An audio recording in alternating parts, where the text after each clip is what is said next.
CBS 10673 weighs less than a kilo. It sits in a boat with thousands of other fragments, but it points towards something larger. In the chapters ahead, we will follow that trajectory, assembling the scattered evidence of Anunnaki warfare from the texts themselves, examining the naval rebellion history to date, the locomotive faction fought to control, the brothers who tried and divided centuries of conflict, the flood, decoded as a strategic weapon, the generational code and mystery behind it, the vertical territorial war between Upper and Lower Realms, the ongoing instability that plagued even the New Order. We will present what mainstream scholars say and what they struggle to explain. We will look at parallel patterns in other mythologies, and we will ask the question the texts themselves seem to demand. If we tackle a seriously explainable twin universe, what kind of war would naval peace look like this? The fragment is still there, in Philadelphia, waiting. It has been patient for 4,000 years. It can wait a few hours more while we reconstruct what was born when gods went to work with Gigi rebellion. The first war by the Anunnaki began not with weapons, but with exhaustion. This is what the Atrahasis epic preserves, and it is perhaps the strangest detail in all of Mesopotamian literature. Not that gods fought, but that they worked. The text, hey Michael, what's going on, bud? dating to the Old Babylonian period in 1700 BC. I'm just getting everything fired up.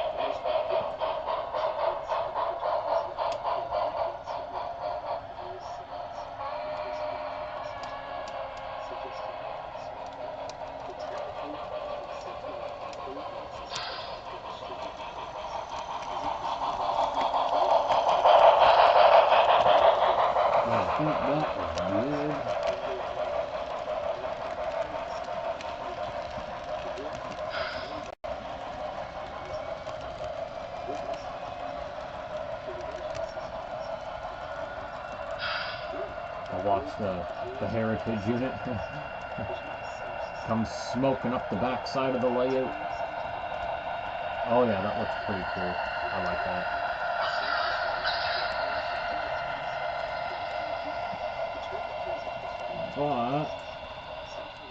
But the goose isn't smoking a whole lot yet. But in the Atrahasis tradition, the Ajiki are wholly differentiated, younger gods, subordinating rank, numerous enough to form a workforce, and individually insignificant until... Oh, there we go. He's starting to go now. Half the working span for 3,600 years, or excavated materials, awoken on the 20th. There's some smoke coming out of them. Not as much as the heritage unit, though.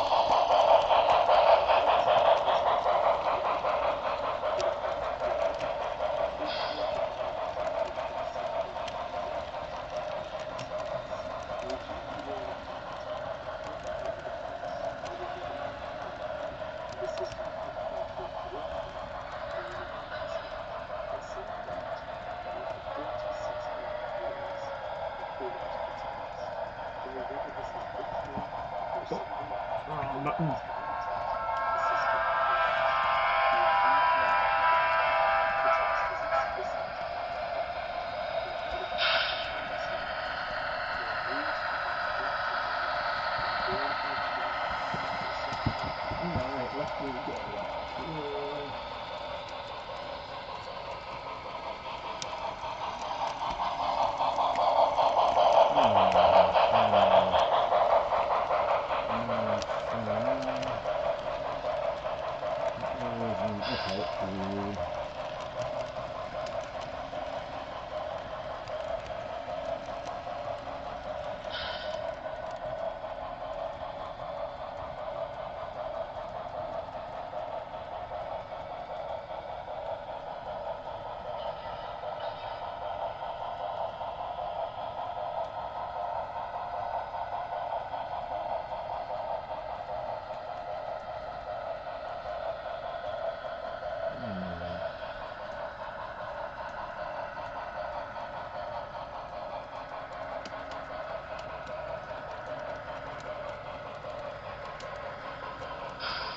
I'm trying to find my cell phone here. Uh-oh. I think I lost some coaches. That's okay, I'll bring them around.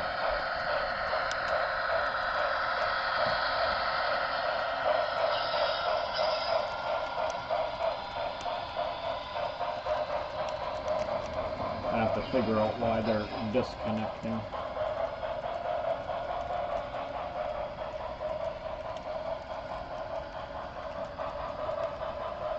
We shall see.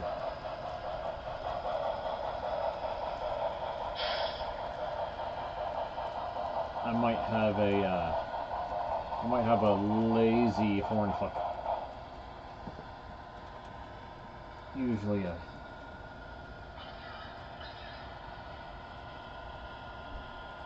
plastic will like wear out on them, and they don't like snap back like they should.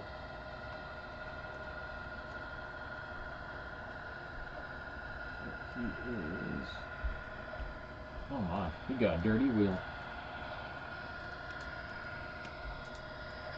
He got a very dirty wheel.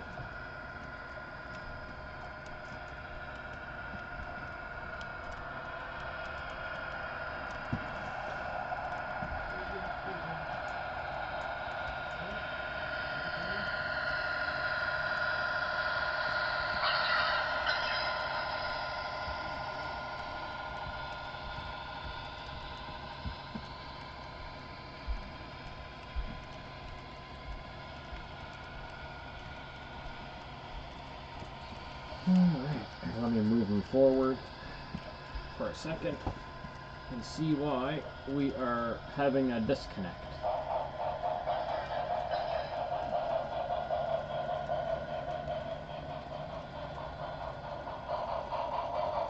Oh god, I hope we're not going to go through this again.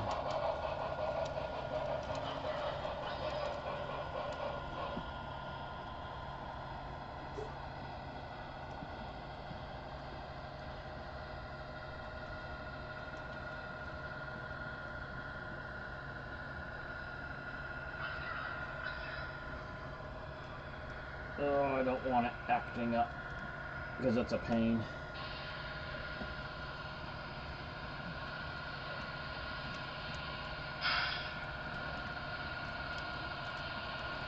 Alright, let me see what's going on with this coach.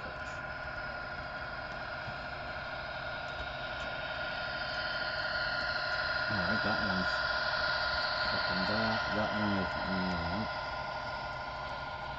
There's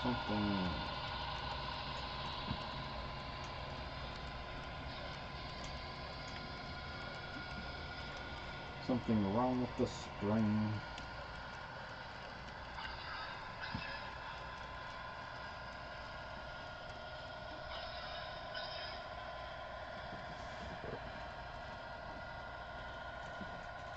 Let me get the wheel out and see what's up.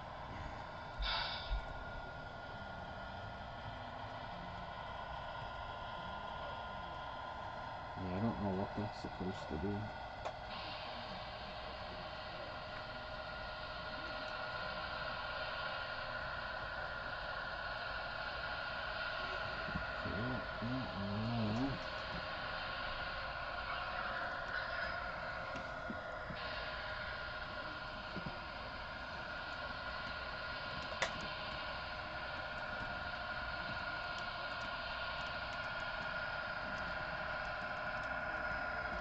Something's sticking.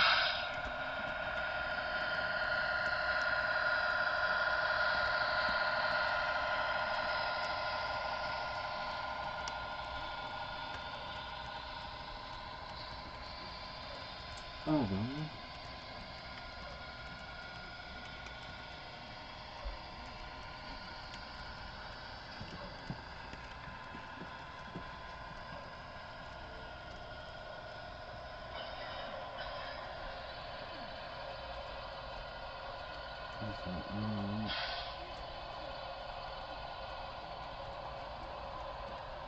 Let the spring lose its springiness. If that's the case, I'm in for a lot of derails. Hey, Lone Wolf. Hey Jason. Hey Railgun. Hey Darren. Just bear with me a second. I'm just the passenger coaches were uncoupling.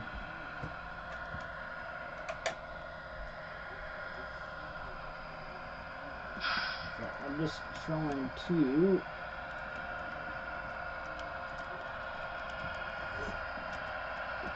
to fix that so it doesn't uncouple.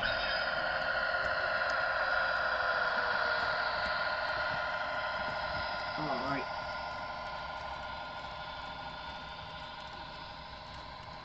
Get it going around again, see what happens. Hope for the best. Okay, that one sticks good. Uh-oh, that one disconnected. I think the horn hooks might be getting old.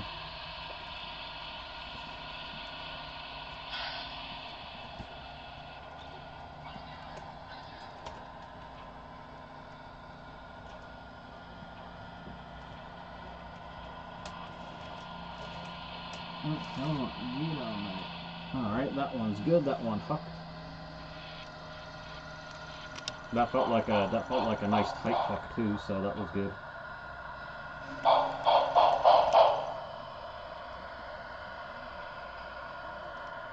Yeah, I mean, it's mostly all horn hooks because I'm out of Katie's, right?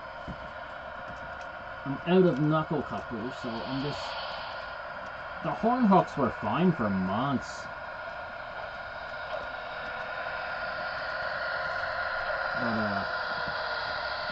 But they lost their springiness, and if they lose that, they're not going to stay really good. I mean, there's not much I can do because I don't have any more knuckle couplers, so all I can do is kind of hope for the best, right? Take them around again, see what happens.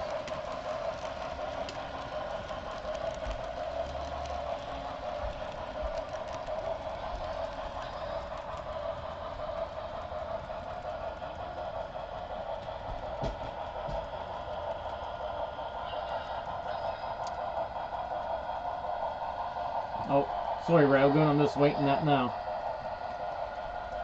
Lakeshore Model Railroad Association? Actually, that sounds good.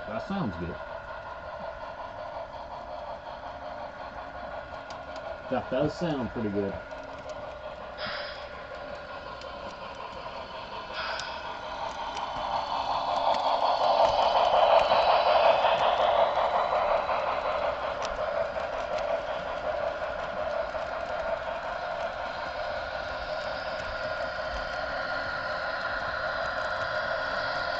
Oh, sweet. I love Paddle. Paddle's awesome.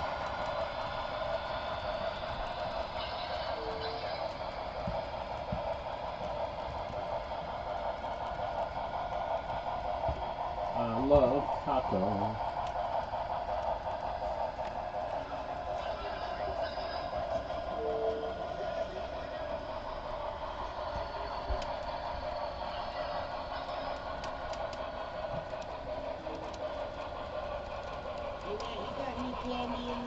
I do not.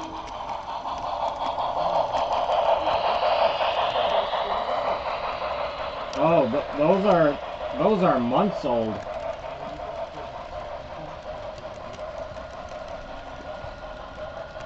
I was using it for a little garbage container.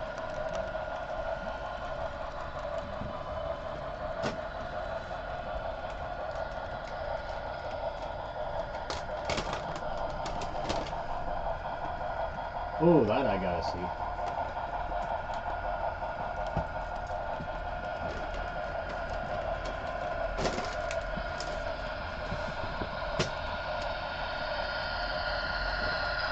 Uh-oh, turn that on.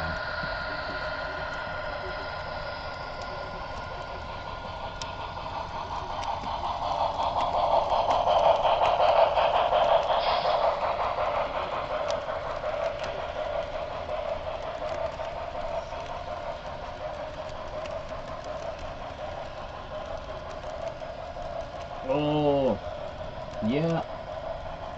That's definitely a complete teardown, my friend. 100% teardown.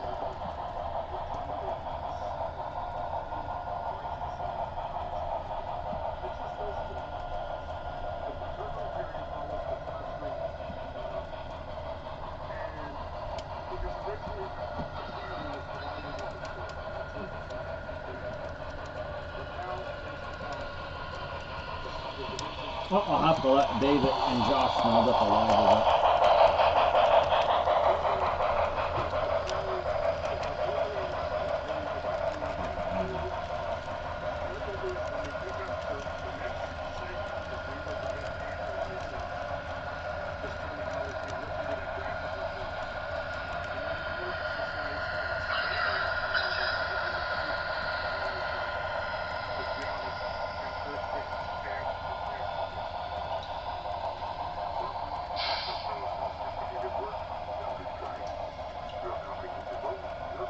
Uh-oh, that guy missed a few messages. Uh-oh.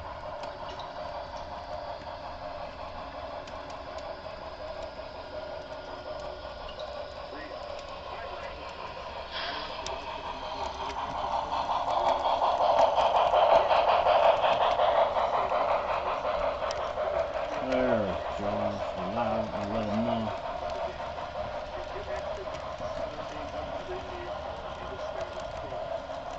And I'll let George know. I don't think George popped in yet. Oh, there's David. David's in the house.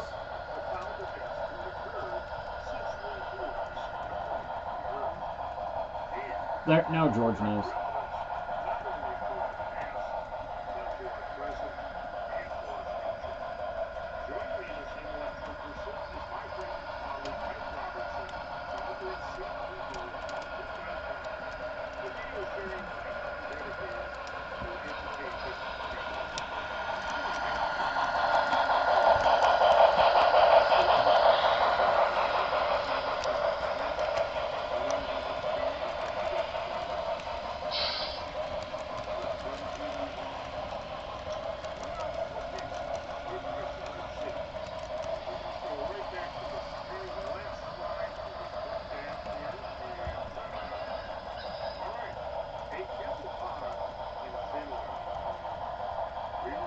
It was in the reserve fleet.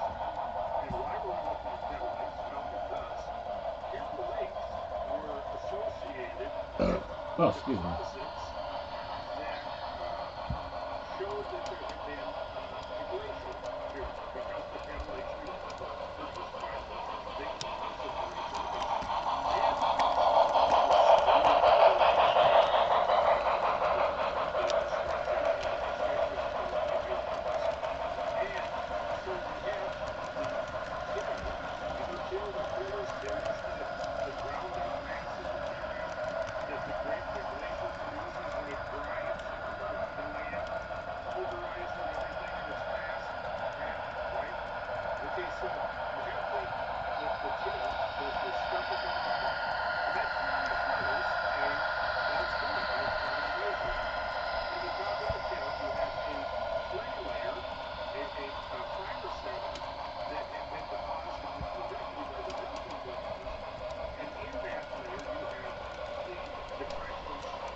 I'm catching up on some messages.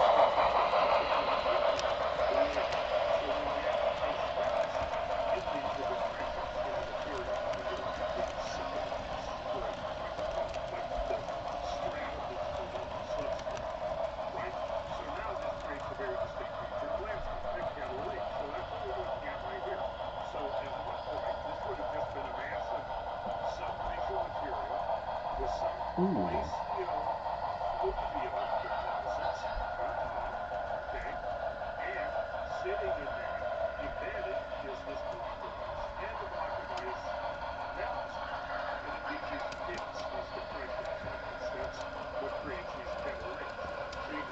I got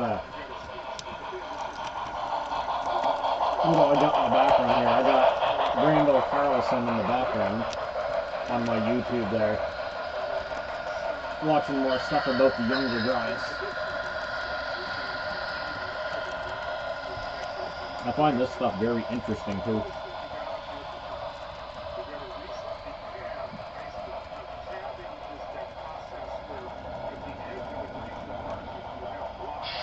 There, I let Josh know that I'm online. He was definitely wondering if I was running the goose tonight. I was like, yeah, I'll take it out of its box and get it ready to go.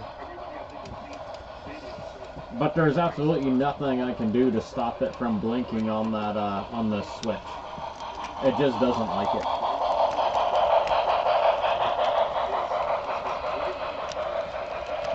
Nothing I can do to fix it.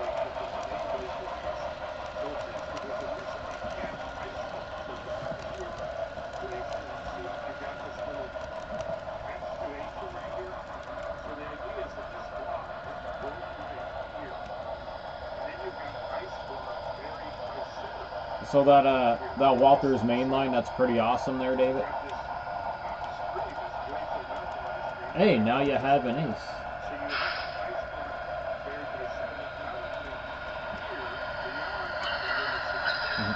You are a part of the Ace Club.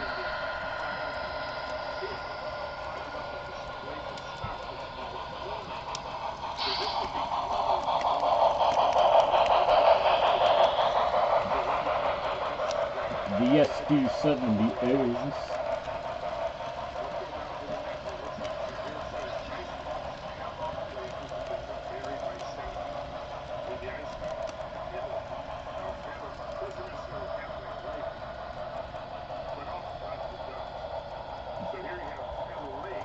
I bet it's heavy too. I know they put a lot of chassis in those things.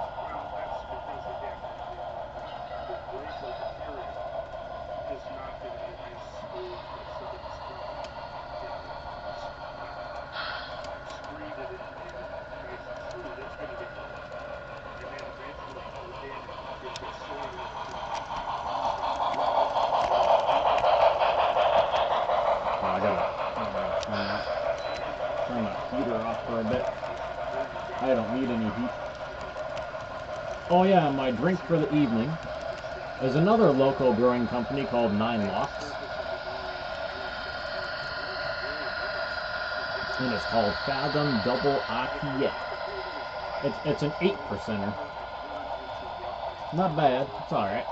I like it.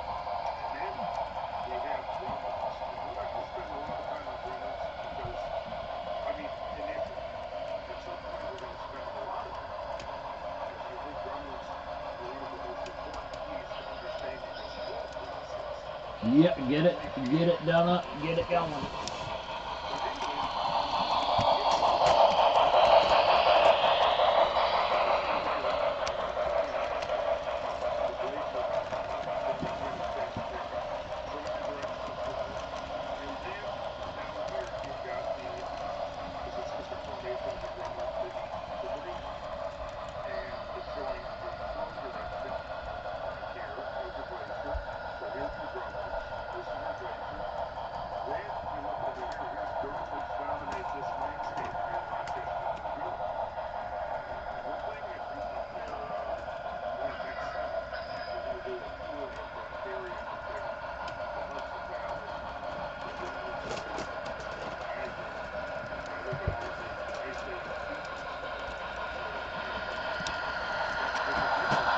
There, no uncoupling so far.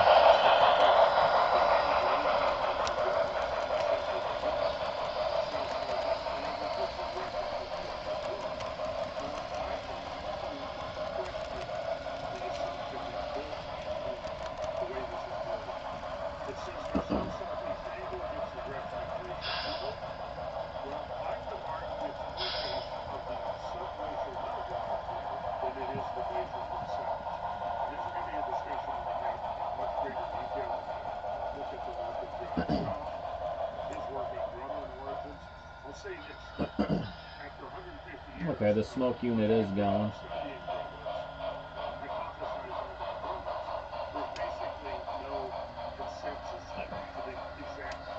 I'll let them go at that speed there.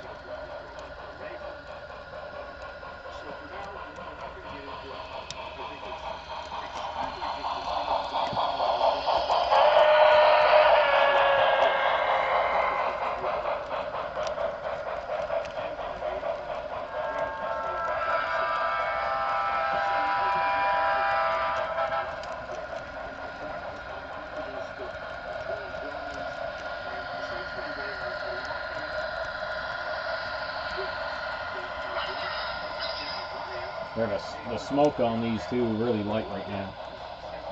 Simply taken to orient upstream and to taper them downstream, whether you consider that they're formed by glaciers, by subglacial water, or some combination thereof. Now, of course, glaciers, if you've got any gradient at all, the glaciers are going to be Come on, smoke a little more. obviously. Now, we'll end this discussion of drumlins by saying that in all cases, drumlins are found under the glaciers. They're formed beneath the glaciers, not outside. A little more for you. Now, this to me is obviously very... It sounds significant. It is very significant. So, how do we know that? There Well, we go. because glaciers always build terminal moorings, right, where they stop. So, you can see drumlin swarms form There. A little more smoke. above the terminal moorings, but never outside. So, they show up over and over again, consistently, in the areas that were covered by the glacier. And when you get outside, when you, for example, go downstream into the, where the glaciers didn't transfer, there's no drumlin. And maybe Mr. Ace wants more smoke.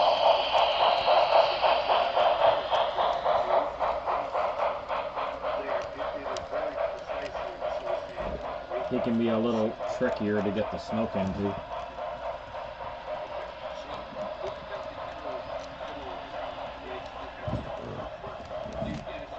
We'll make it look like he blew a turbo.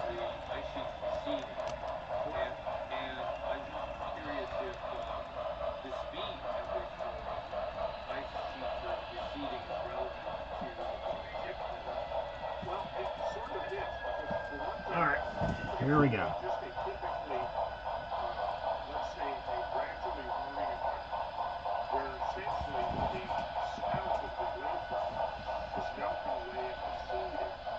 You're not going to necessarily, that doesn't necessarily mean you're going to Let him do a few laps first. of big ice caps sitting in the lake, right? There he goes. Oh, there. There goes a turbo. Big blocks of ice sitting embedded into the outcomes, right? And to me, that implies that you're talking about something pretty fast. The turbo's on fire.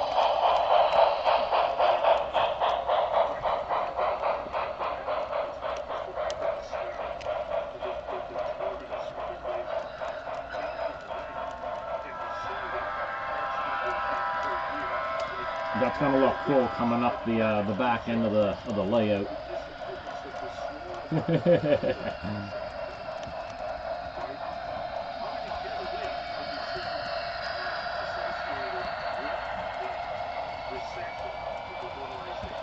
Oh yeah, I'm watching it right now coming up the back. Oh yeah, boom! It just needs to be black smoke.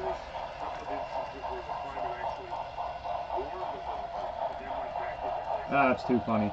But the point is, you find those swollen glaciers producing hundreds and hundreds of gigantic ice blocks that then sat there on the landscape. What we saw was a recession. Just like, okay, we're talking about recession of glaciers today, right? That then continue to last for the next 50, 100 years, right? To continue to look at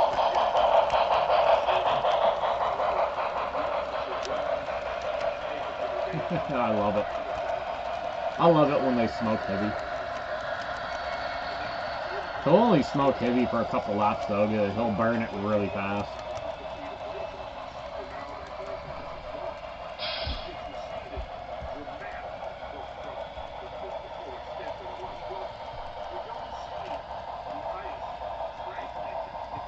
I'm finding that out of what I have to use, the sewing machine oil works better than the mineral oil, because the sewing machine oil is a bit lighter. Mineral oil is heavier.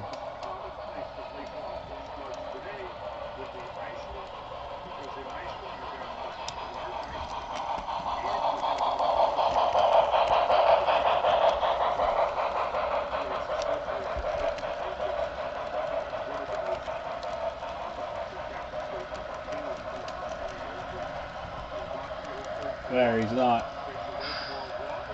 Oh, it's not as thick now.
Hello, Eugene. How's it going?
Oh, that's what happened. His lights went out. I wonder what was going on there. I'll have to restart them.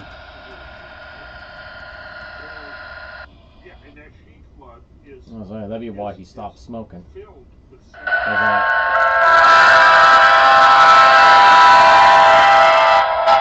That switch knocked his lights out.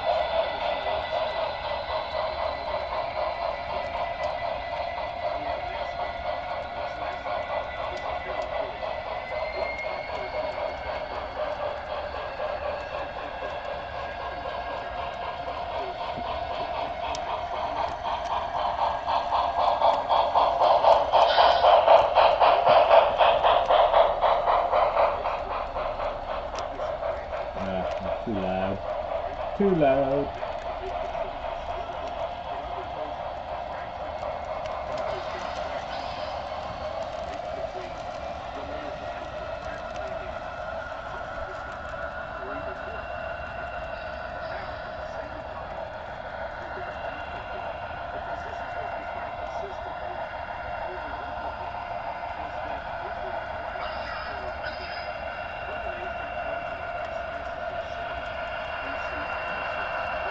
There we go. I'll keep them at that pace. That's like 20% throttle.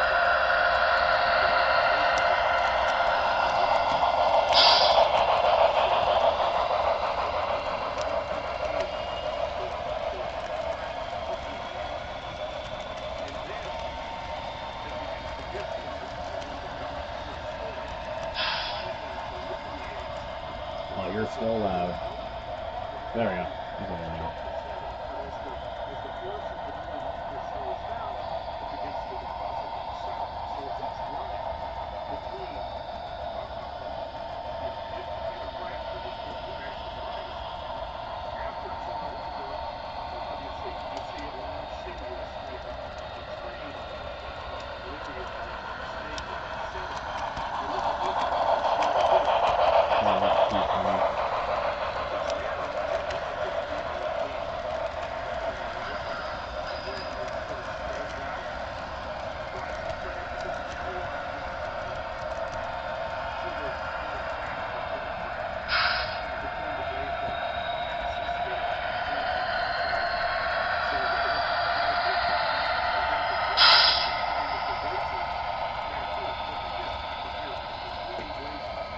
Oh, really? Okay, something messed up there then.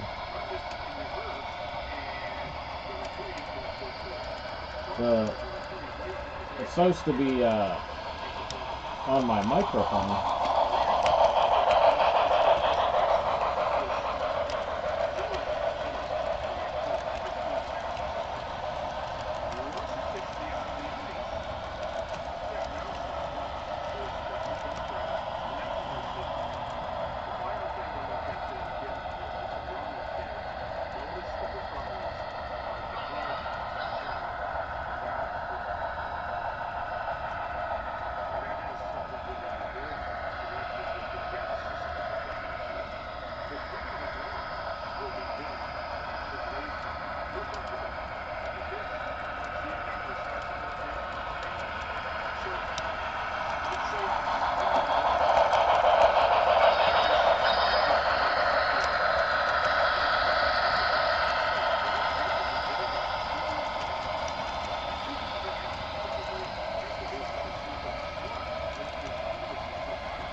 Right, there we go.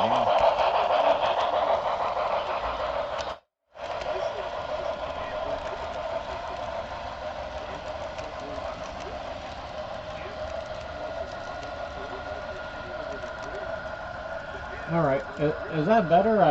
As far as I understand, I turned the camera's volumes off.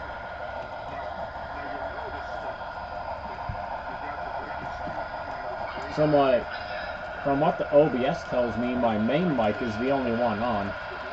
Or should be the only one on.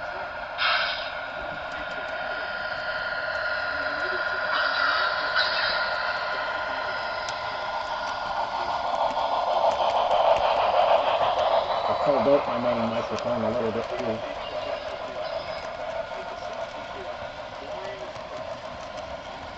So hopefully that helps a little bit. We'll find out in a second.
Yeah, that'd be camera 3.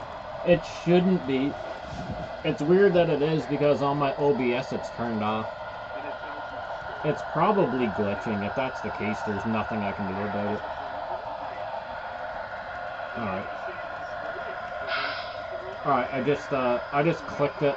I just clicked the mute button on and off again. We'll see if that works. Sometimes it glitches out.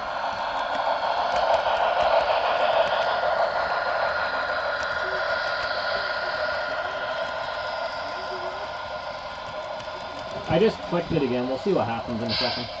There's just there's a bit of delay between yeah, I don't know why YouTube does a delay. Hard to say. Probably something to do with buffering. I have no idea.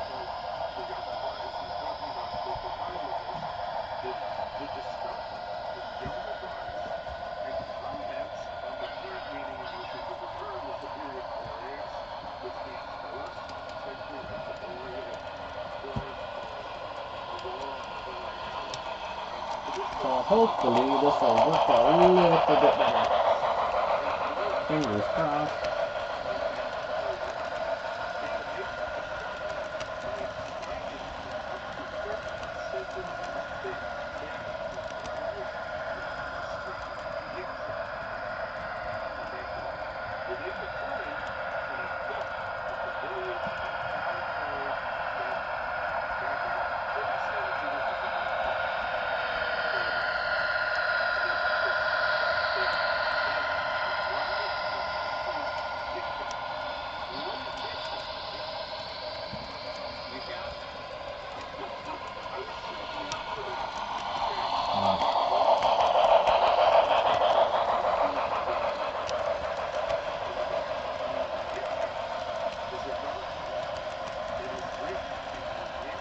I think the only thing that'll fix it is a restart,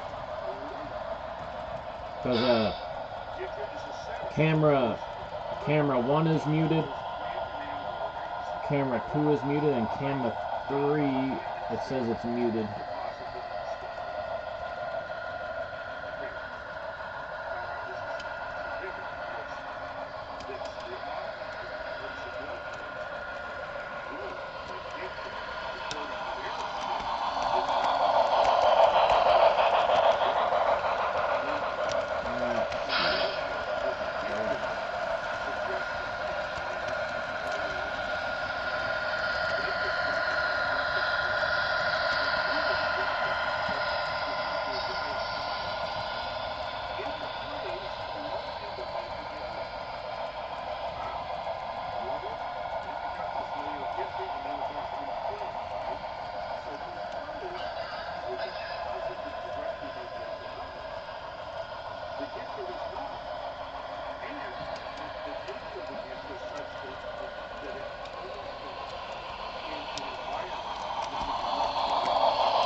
Hello, Josh.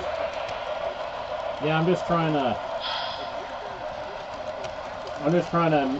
make the cameras mute.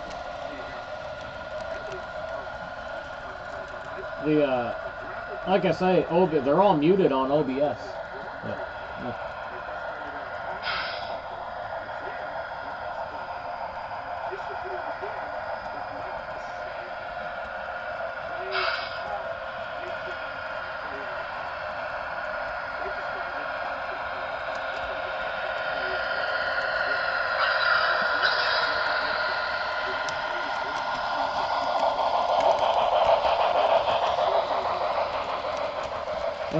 I'm gonna jump on it with my cell phone and see.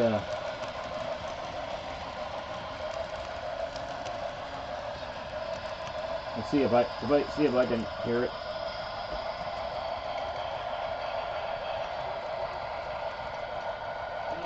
I'm gonna jump on it with my cell phone and see.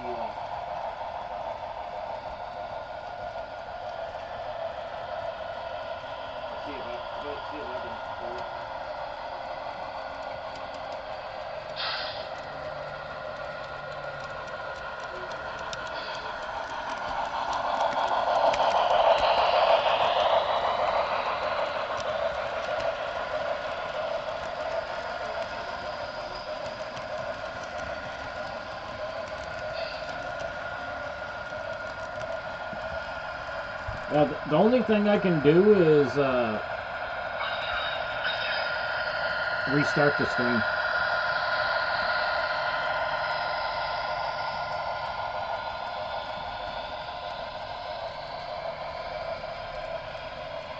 Because it's not listening to any of my commands. The only microphone I have on is my mic. Is my big one, which is like above my head.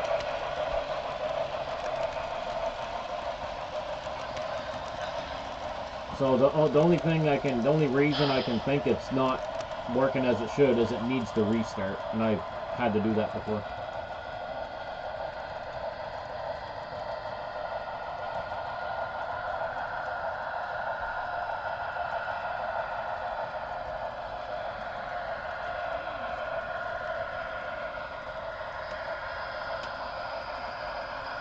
Yep, okay, that is set there.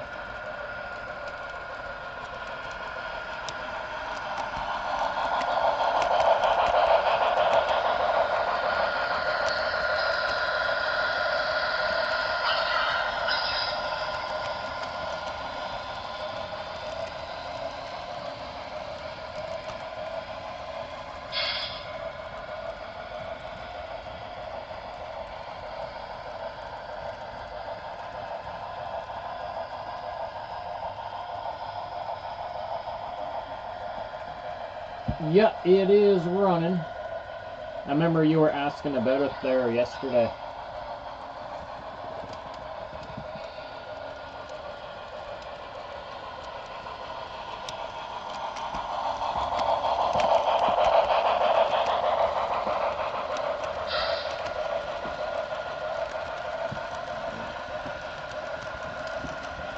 Alright, let me jump on my cell phone here again.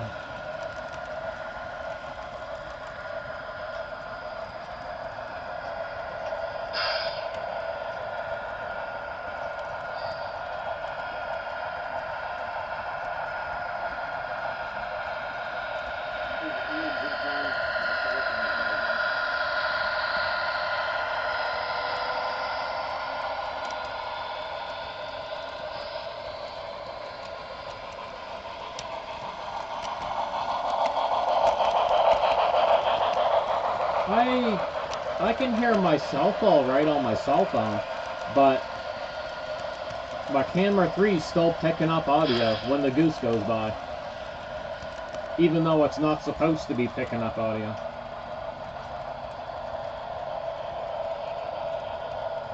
Yeah. I can hear myself all right on my cell phone, but my camera 3 is still picking up audio when the goose goes by, even though it's not supposed to be picking up audio.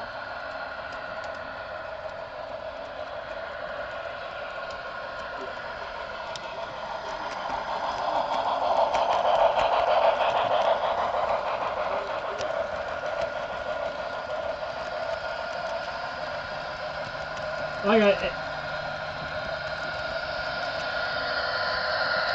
yeah, the only thing I can do, like, if it's bugging you bad enough, I can restart the stream. Because I think the only thing that's going to fix it is if I restart OBS. So basically, I would just restart the whole gamepad.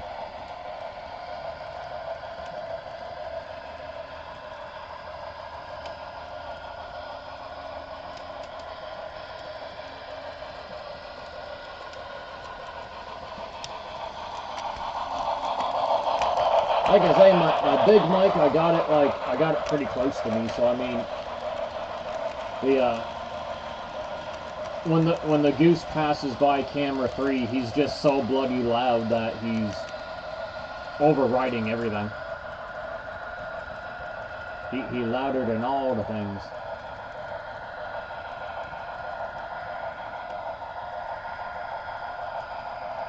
Huh?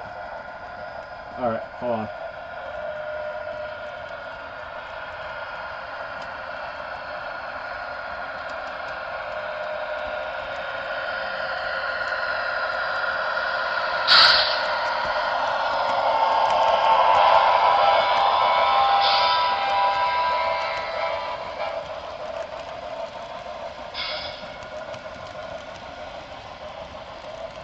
Yeah, I guess this evening like I say, we'll roll with it, and I'll do some more tinkering tomorrow.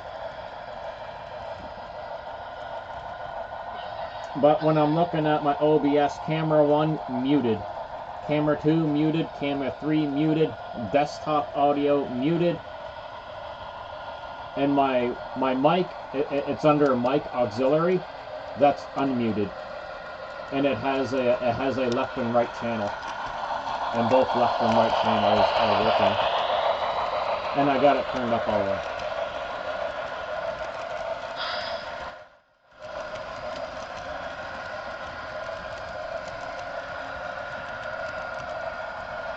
Pain in the butt sometimes.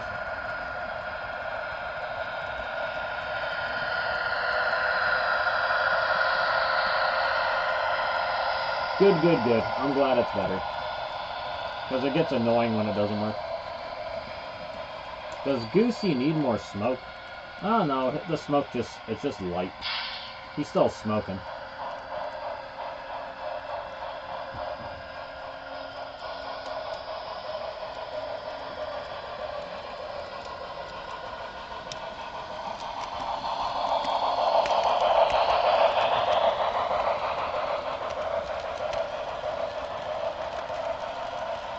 Is there anything else you guys want me to run on the inner loop?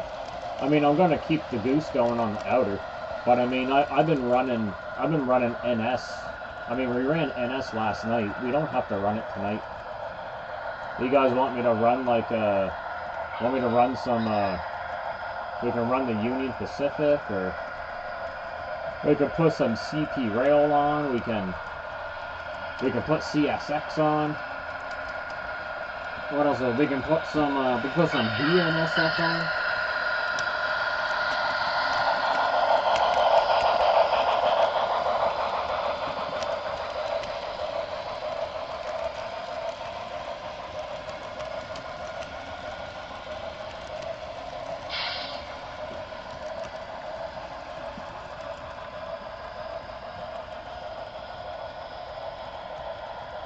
Oh, okay, okay.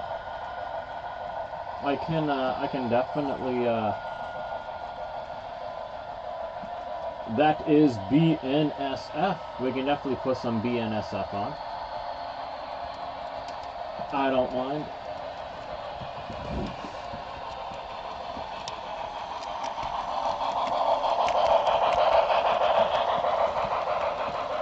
I don't think Pumpkin ran in a while.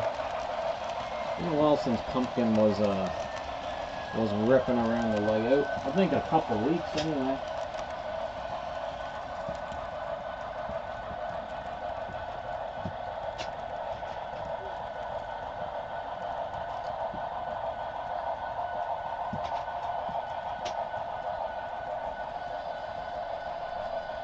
Ridden lines. You can go right there.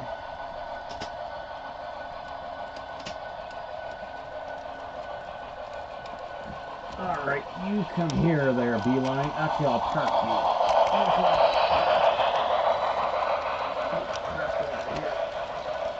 Actually, technically, I could have parked everything, NS, but I didn't. Oh well, wasn't thinking. That's okay. Here, you go back to the engine house.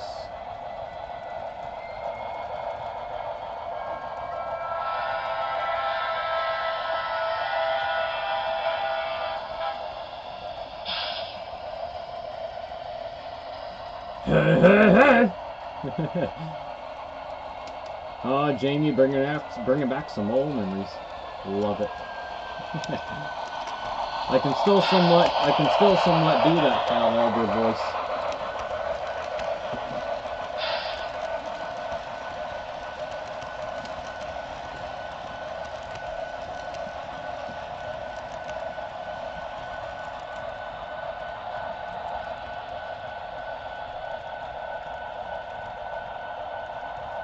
Oh, you're off to bed there, David? Alright.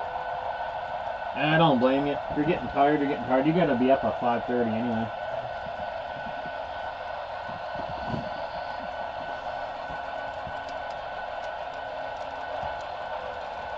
Alright, let's get these guys on here. Get these BNSF on here.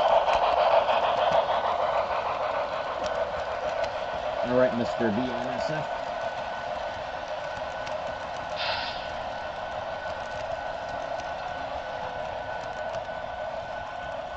But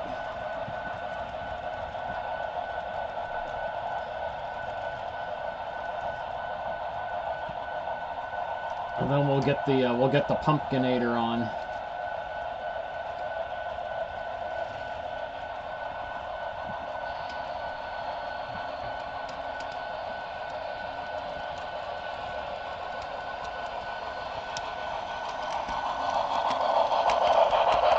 No, it's crazy. Like, I got 6 more of these Beth guns packed away in their boxes. I bought 2 sets of them. This layout's too small for all of them. Like, way too small.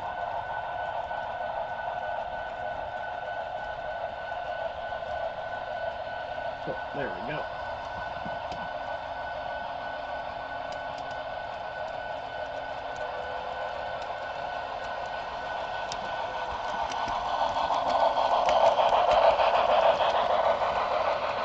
Oh my god, in high school we used to try and talk like Chad Albert all the time. We'd see each other on the highway, we'd be like, hey, hey, hey, skinny bitch, toothpick bitch, kipper juice, trout smelling whore. I think I was better at it when I was younger.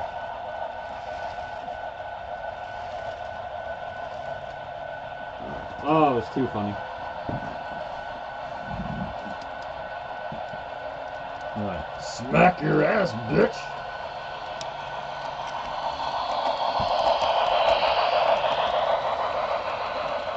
Alright, where is my little caboose? Oh, there he is.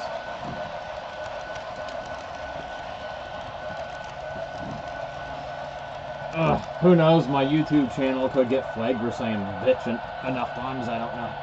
No idea. Or maybe not. I bet you are, my friend. Oh my fuck. Oh crap. I just made them go up the thing. I forgot to hit the switch.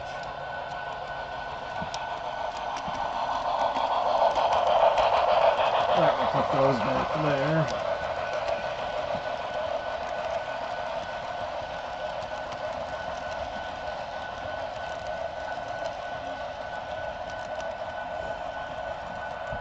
I remember, man, back when we were young, someone be rolling in the parking lot, some hoe or something, I'll be like, hey, hey, hey, I smell kippers. Suddenly smells like someone opened up a can of kippers up in this shit.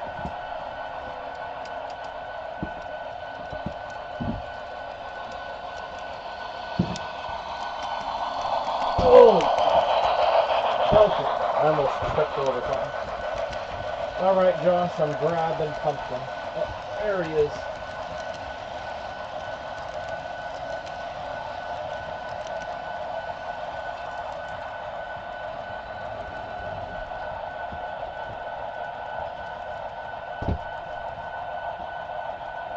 Alright, I got it. Oh man. Hey Jamie, you'll see why we call this locomotive Pumpkin here in a second. I just gotta shut it down while I put him on. Because he literally has the color of a pumpkin. So we just call him the pumpkinator.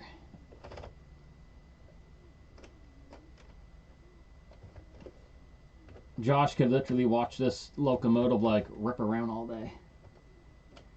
Oh, I can't get his wheel on there. There, I think he's good now. Okay, there he is. He's got a nice turbo sound too. His turbo was pretty intense.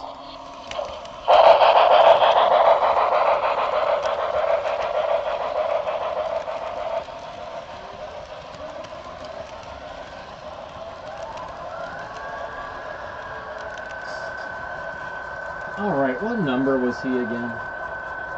I'm always forgetting numbers. Number 97. Alright, here we go. Alright, locomotive 97.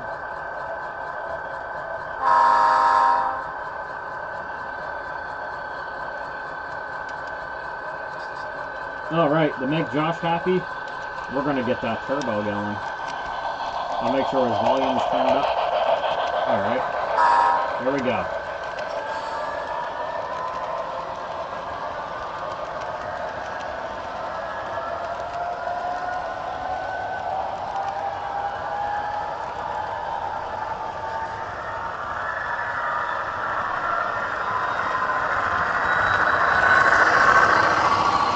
%.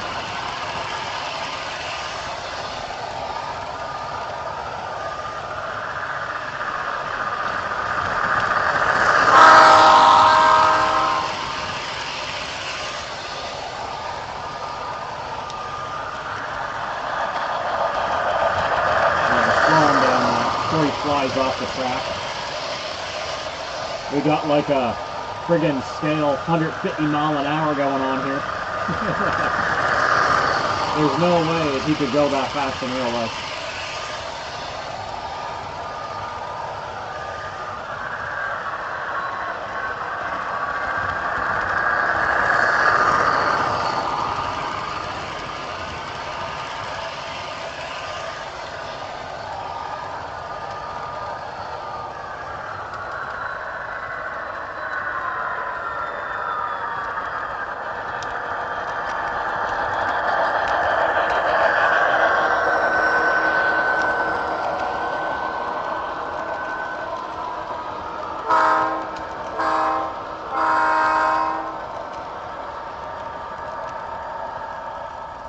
There, I turned down his volume by 50%.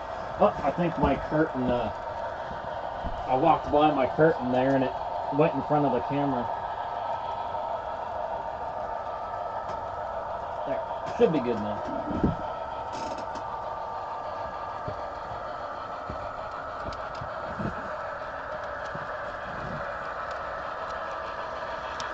Oh yeah, man, Pumpkin, man, he like 150 miles an hour. I don't think those locomotives could go that fast in real life. Man, it'd be crazy.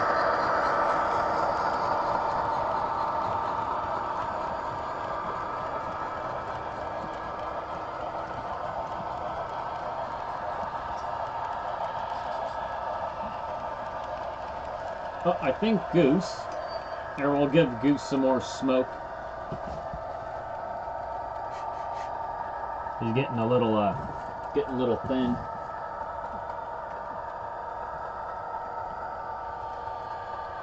Yeah, that's what I was thinking, Jason. 80 mile an hour. 80. We're gonna.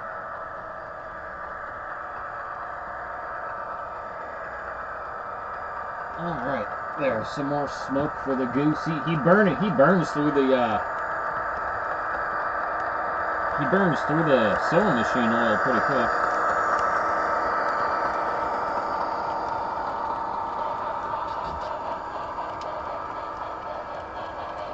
I was like, he's thirsty for that stuff.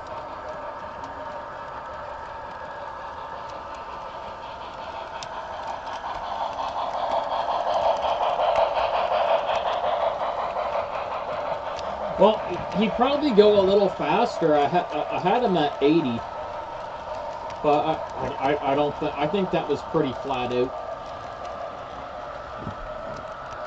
He's heavy enough. He probably wouldn't fly off the track, but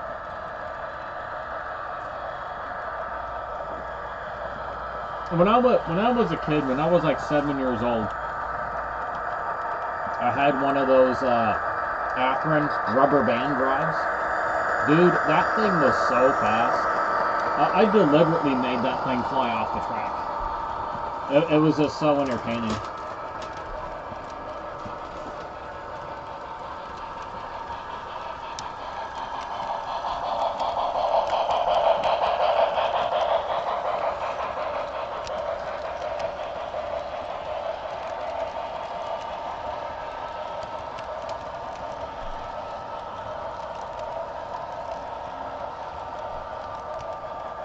Yeah, 212. They go round and round, make you dizzy.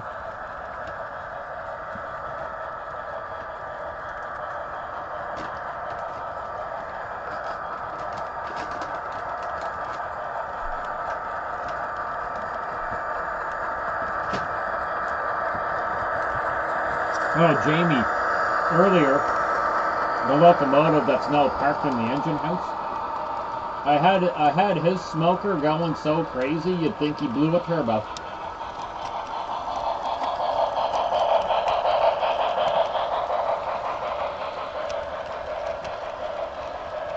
All I needed was a little bit of food coloring, a little bit of black food coloring.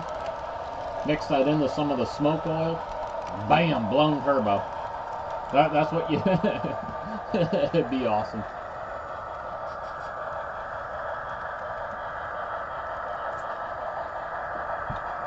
Or not so much a blown turbo as just some blow-by. When the exhaust system gets so hot that it just ignites.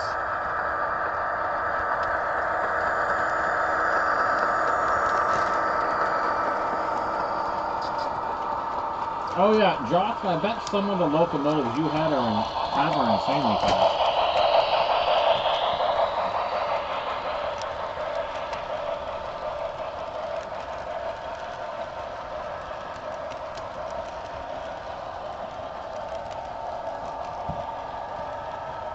Oh, Jamie, my drink this evening, I'm having some 9 locks. It's called Fathom Double IPA. It's a stronger beer. It's not the strongest I had. It's at 8%. I like the taste, though. It's got a good taste to it.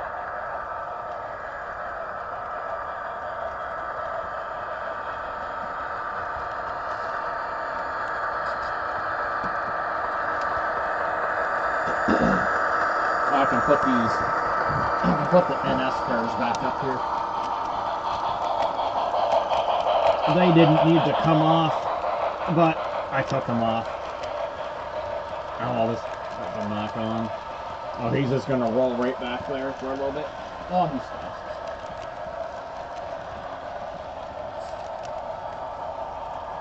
I mean, I can get some of them on. I don't need to put them all back there. Norfolk Southern.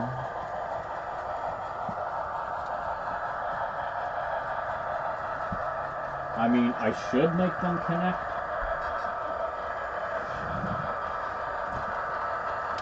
Alright, let me bend over here for a minute. Alright, he connected. That's good.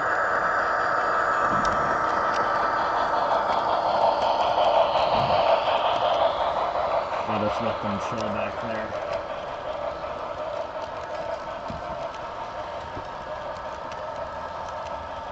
Oh, there, you're connected.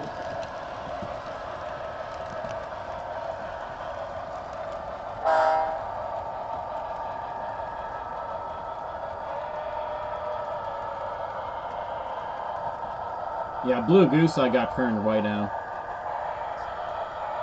You could probably barely hear his horn.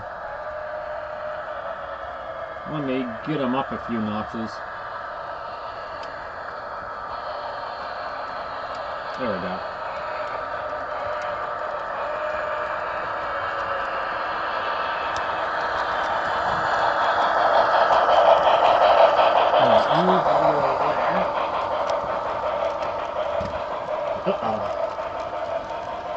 What I had blocking the track, I just knocked out of the way.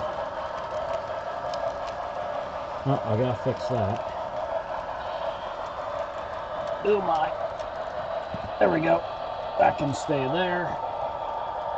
I need an actual bumper. I don't have any more bumpers.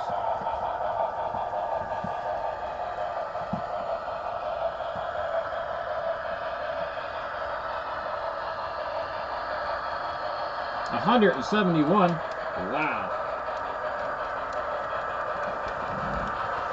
A lot more than me, my friend.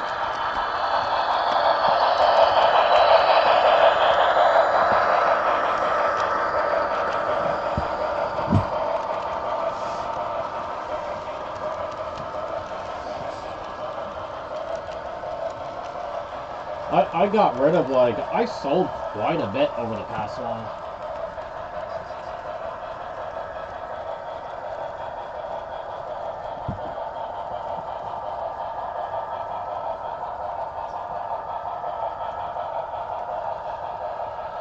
Hey Jamie, you know what's funny? So, two of my steam locomotives have water generators. And I think it's so funny because it's not the greatest thing to mix water and electricity. Although not much comes out of these other layers. But yeah, my two British ones that are sitting by the other engine house, they got water smoke generators. Pretty cool.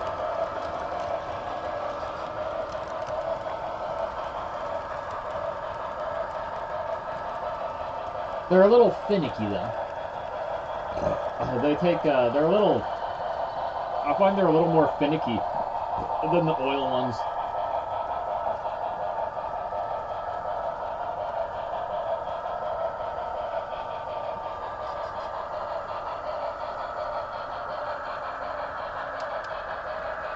Velociraptors everywhere.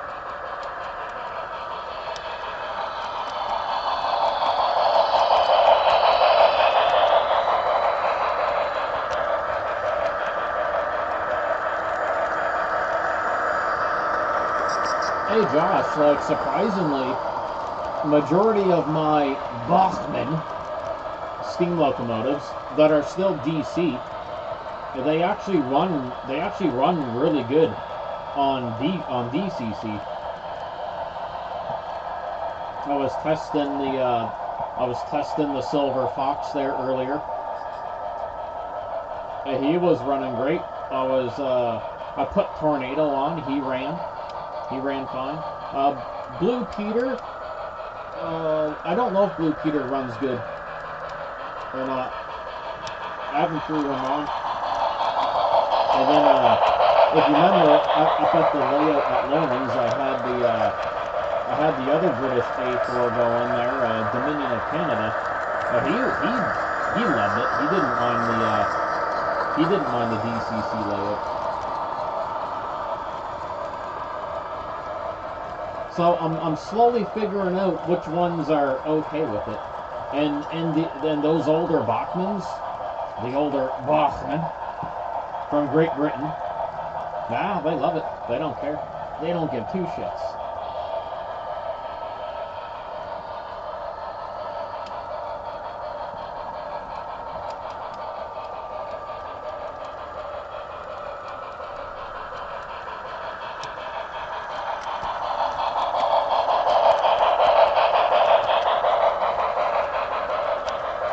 I must say though, I think out of all my British locomotives, I think Tornado's my favorite. I have Tornado in his blue livery. Tornado's now green. Okay, here's what's confusing. So me and Lauren were laughing about it for a while. So I have Tornado when he was blue, and I have Blue Peter when he was green. And Lauren went on for probably like an hour straight about Blue Peter being green.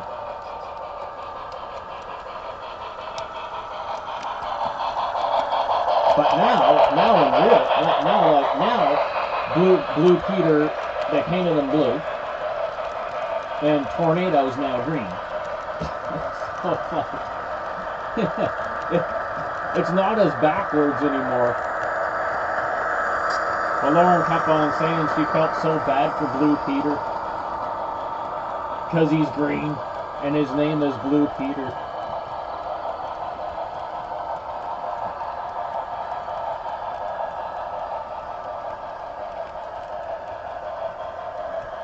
I mean, literally, you take the versions I have, put them side by side, and if I ask you which one is Blue Peter, well, you would assume the blue one is Blue Peter, but no, it's not. No. Nope. I don't have the very blue version of Blue Peter.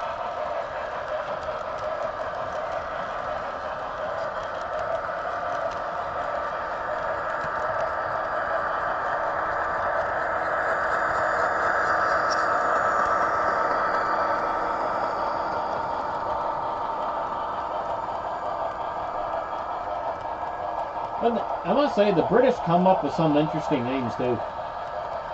They come up with some badass names. Even their battleships.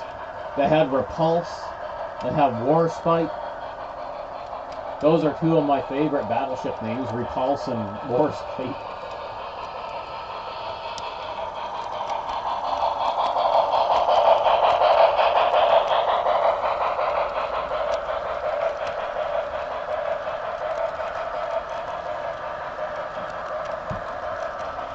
Oh, I better check my messages.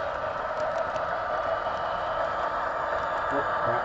I just got a Discord message from a buddy I used to play Xbox with.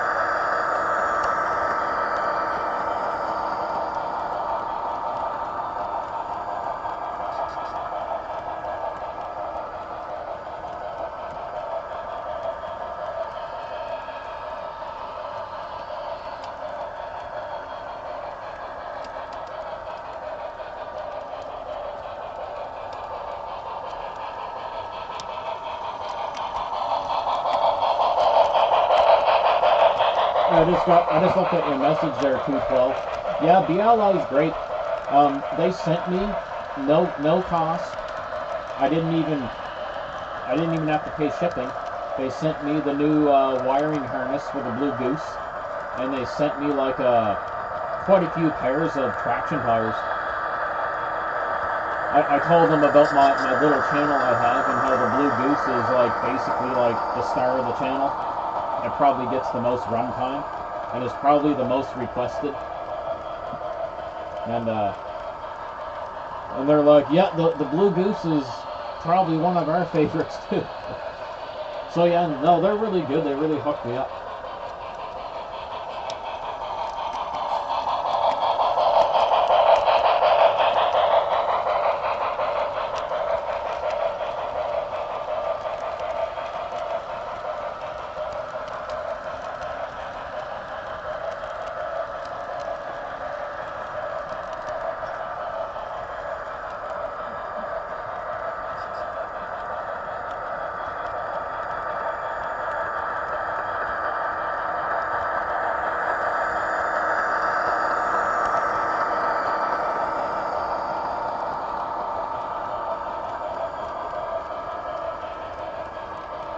Alright, I gotta jump on. I'm not really gonna play it, but I gotta update it. I gotta get on World of Warships here for a second. Where did it go? My old buddy just made a fleet, and I gotta join the fleet.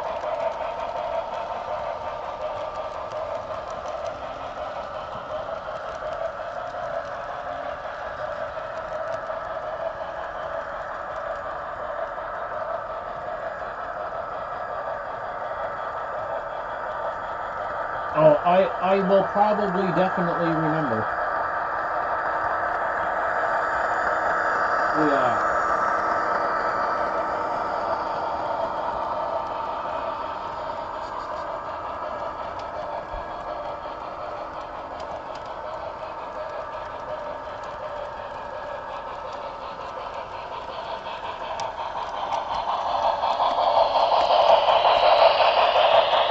But I definitely had no idea your dad was in the model trains.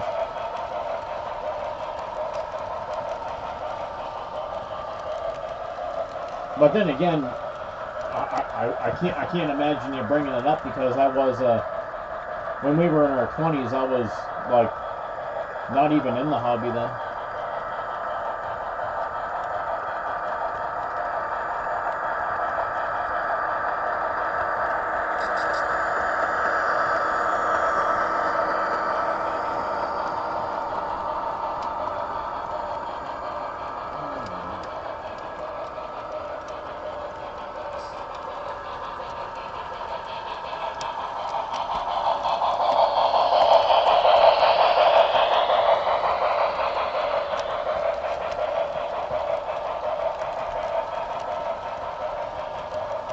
Oh, I gotta see what Brandon was saying.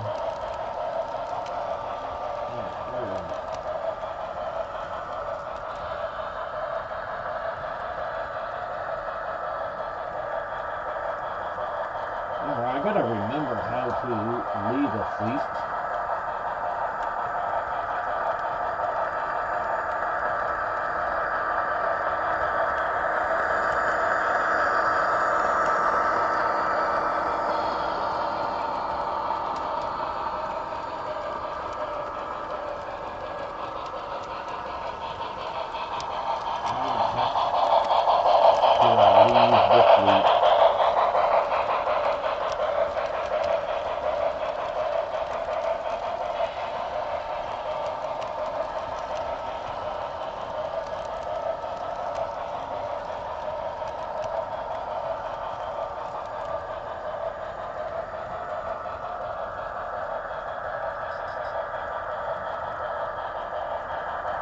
I don't know how to do it.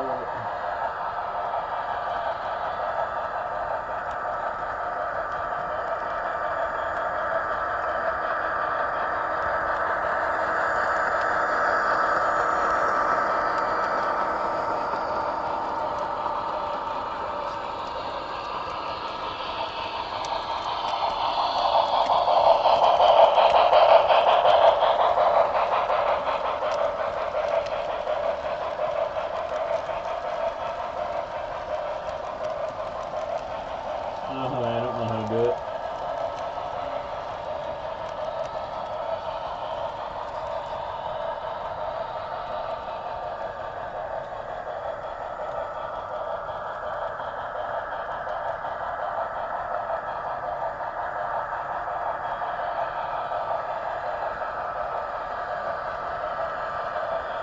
This should not be difficult to do.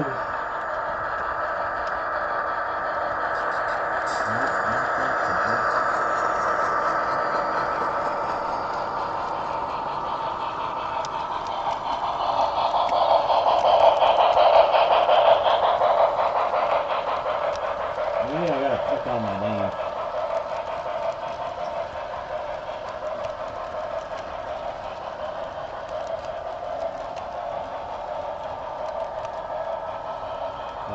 I don't see my name anywhere.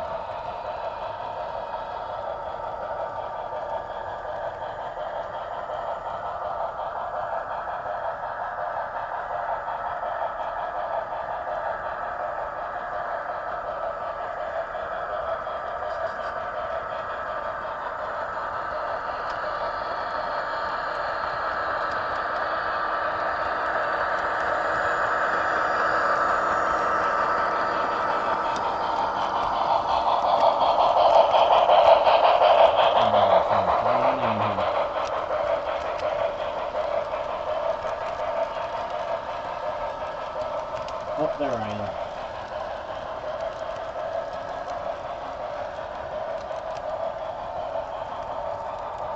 Oh, there it is.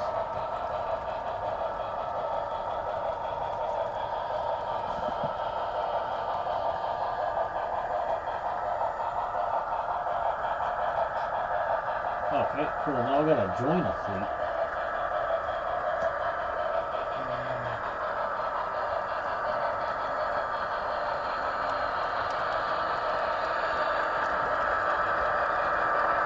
Oh, I gotta wait a few seconds while I join another fleet.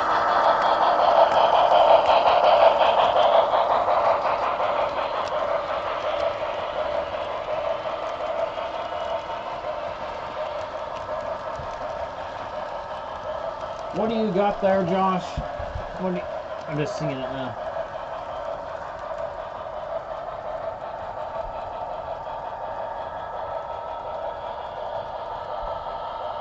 Oh, yeah.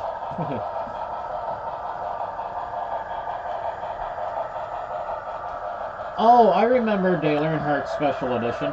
I just can't remember who made it. I seen one for sale on Marketplace not too long ago, actually.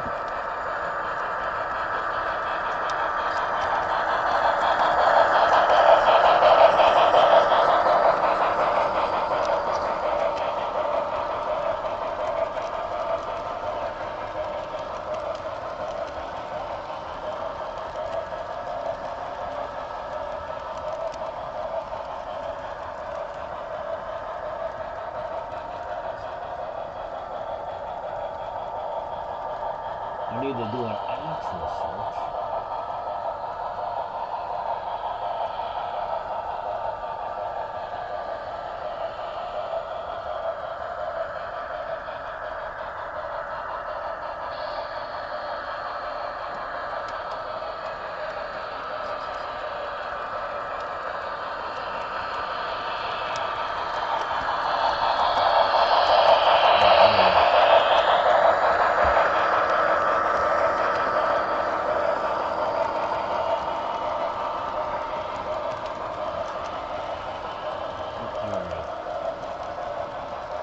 Now I can put the fleet name in.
Nope.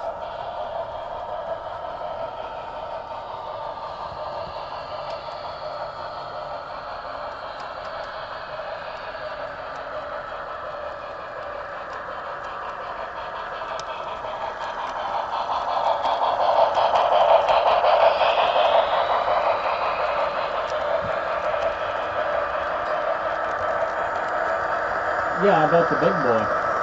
Yep. Yeah, you were saying how they thought the front wheel was broken.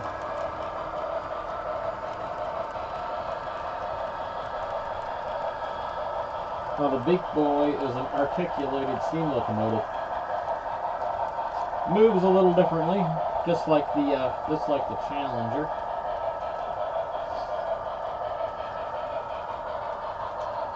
Oh yeah, let me try and find this fleet again.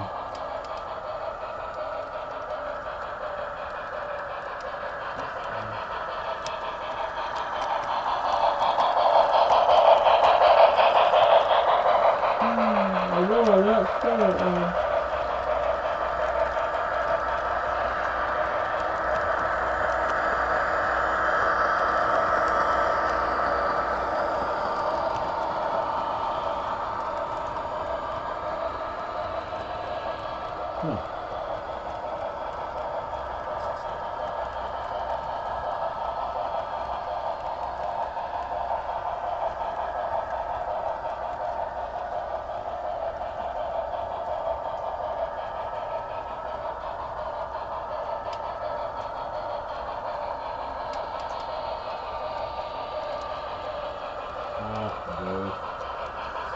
see what he says in a second.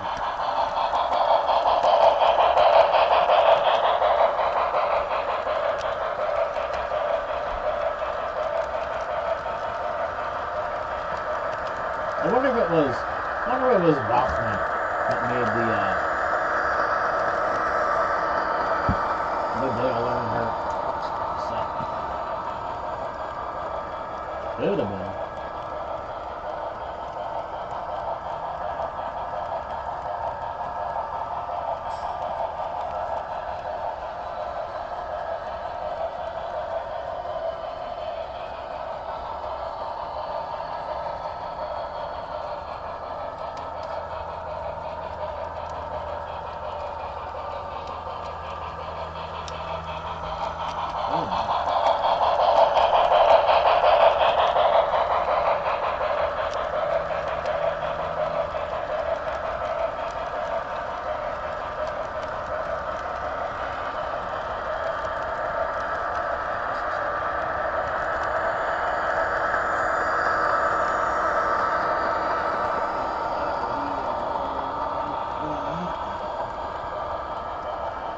I'll wait and see what Brandon says in a second. I was going to turn it off for now.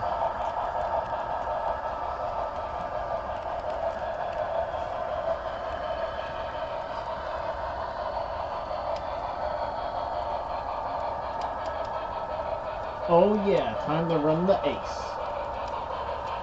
It's ace time, Jason.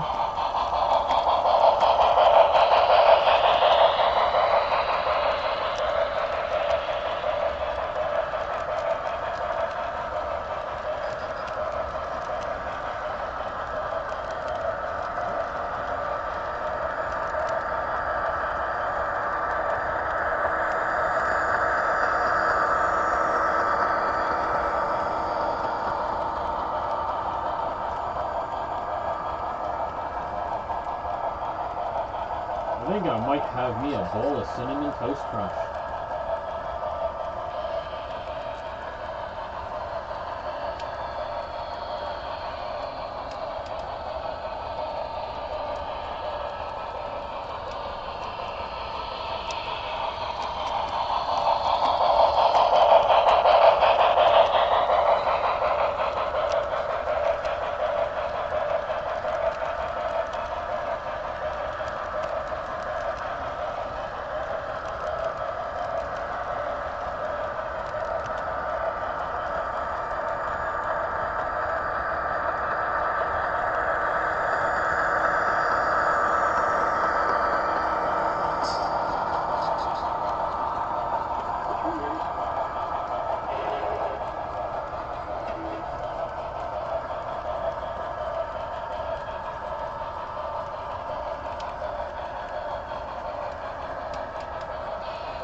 I think I want some Cinnamon Toast Crunch. I just want a snack. Snackers.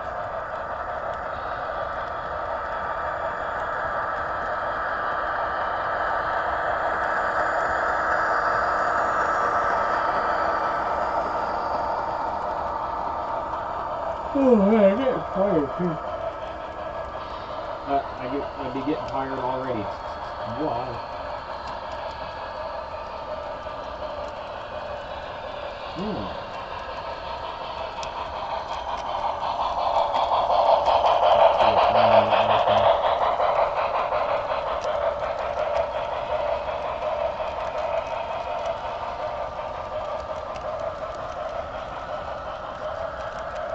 Amazon.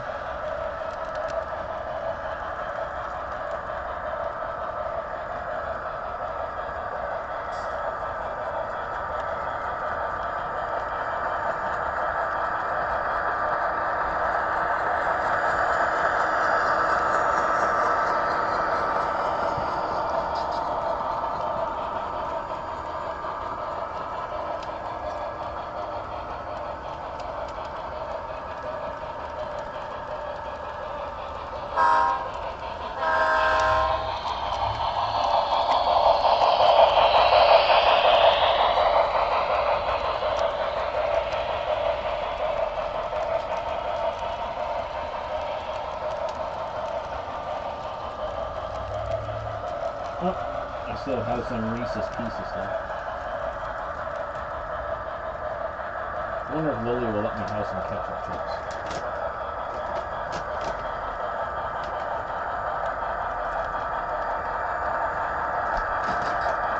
Although they're really messy on the hands. That is the downside to that.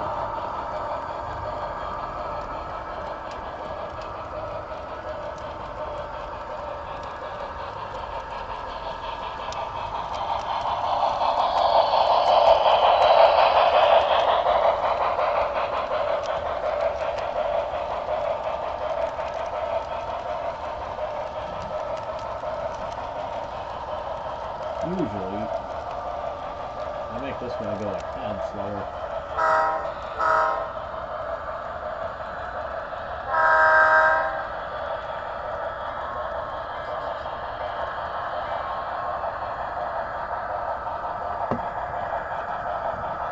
Alright, you want to smoke again there, Goose? Oh no, you're still chuckling. It's just turning very light.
Oh, it's all good, people.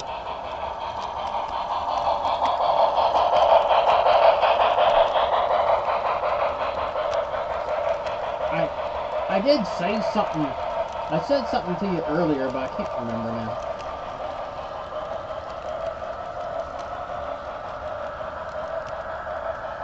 It was something about your, oh yeah, I was just saying how BLI's customer service, my experience, they're really good. Like they sent me, I emailed them, told them about my Blue Goose and how I have a little YouTube channel and how it's like pretty much the star of the channel because it's the most requested of my locomotives, pretty much, and my personal favorite. And I was just saying it needs a, I told them that it needs a new harness and definitely some traction tires. And so, yeah, no cost, and they didn't even charge me shipping. They sent me up, they're like, yeah man, we'd be glad to help. They sent me up a new wire harness for it, and a couple pairs of traction tires, and so he's good to go for a while.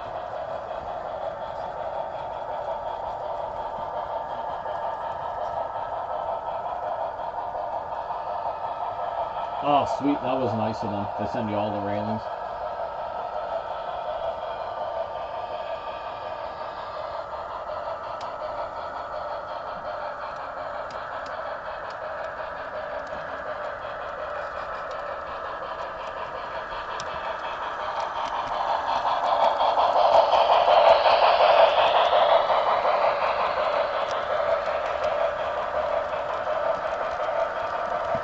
Yeah, they're really good. Unfortunately, when my motor went in my Scale Trains BC Rail Jevo, I never ever heard back from Scale Trains. It was I emailed them a few times over like the span of like 2 months. Never got any reply back through their customer service or warranty department or whatever. So that's when me and David are just like, well, take it apart and see what's up with it, and that's when we figured out that the motors were the same shape as like motors. So we were able to do a pretty simple swap. Why Scale Trains like never got back to me? I don't know.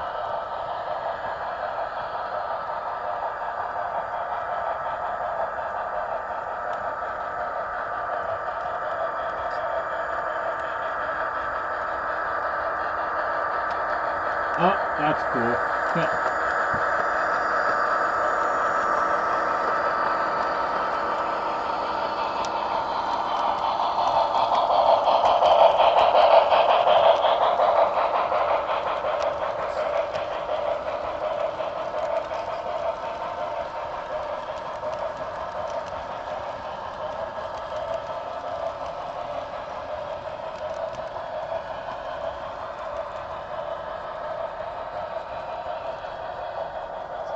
I mean, heck, it's quite possible my replacement motor is in the mail. I don't know. And that's what Intermountain did to me. I emailed Intermountain like several times there, and they never got back to me. And then months down the road, many months down the road, like I'm talking 9 months down the road, 2 decoders from Intermountain ended up in my mailbox. Because the decoder in my military veteran heritage unit went. That's a long time now.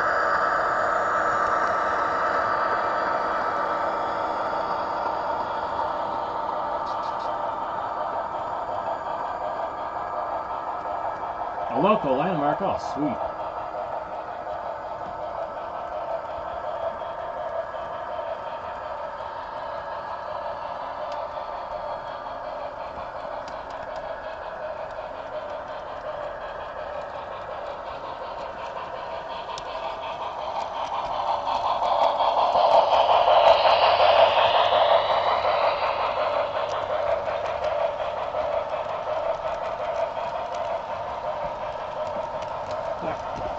I need a snack.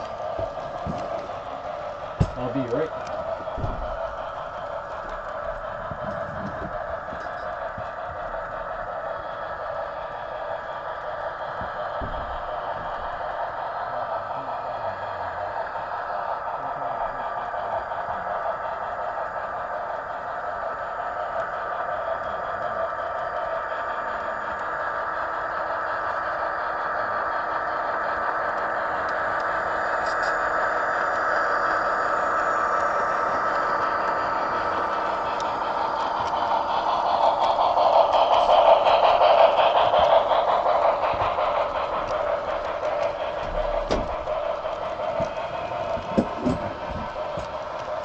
There, and this one has a couple ketchup chips.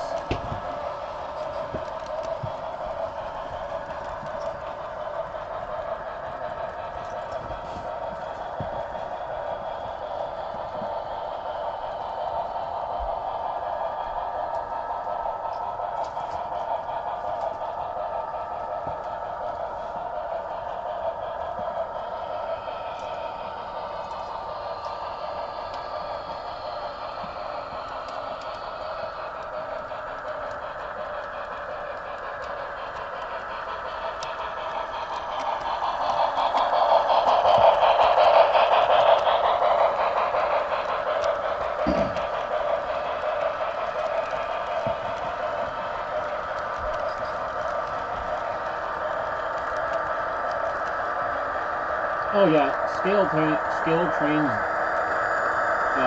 the diesel locomotives. They probably have the best details in the industry for plastic.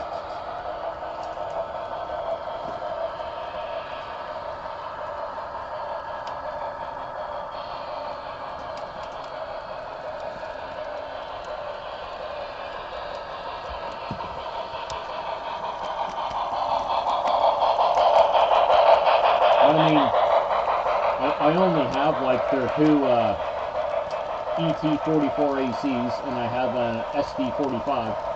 That's my Southern Pacific one. Man, I love that thing. It's the most detailed SD45 I've ever seen.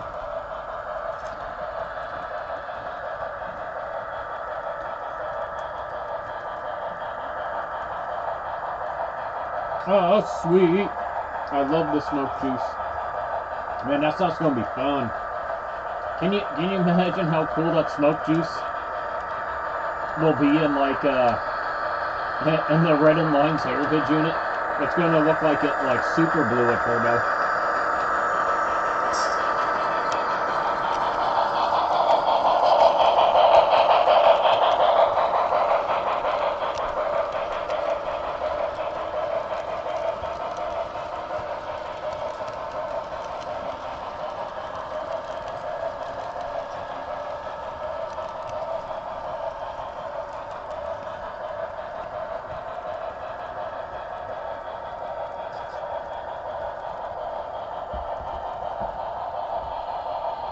I do have I have a Broadway Limited SD40-2, and it's, I don't think it sounds really good. It probably has like the worst horn I've ever heard. The prime mover sounds okay, but the horn isn't good. Now, the Red and Lines Heritage unit, that thing, I love the horn on that thing.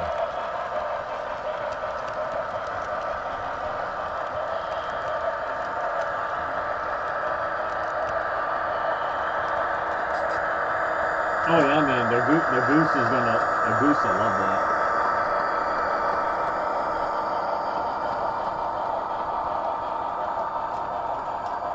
I appreciate you so much doing that, by the way. Like, super, super grateful and thankful.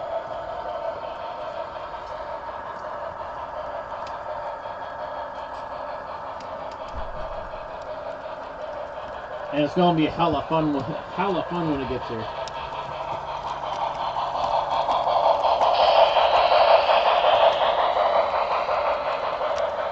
I looked around and I couldn't find a retailer in Canada that stocks it.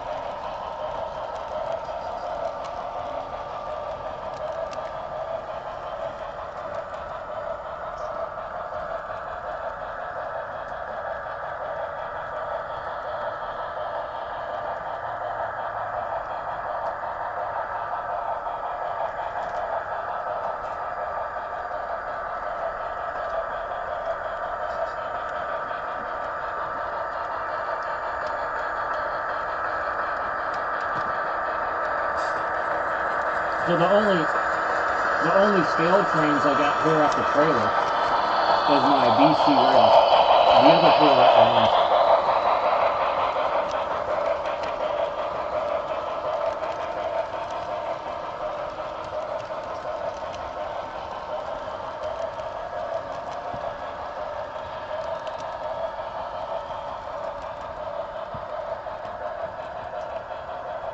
I would definitely have more of them if I could find like the same deals.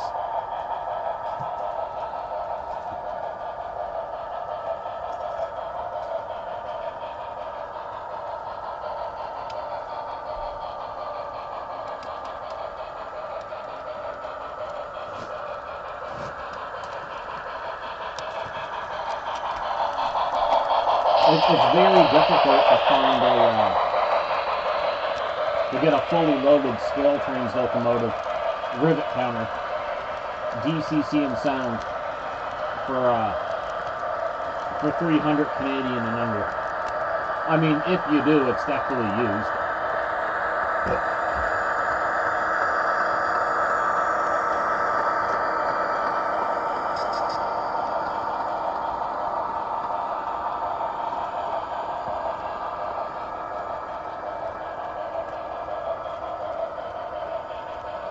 Oh, I probably didn't even look hard enough.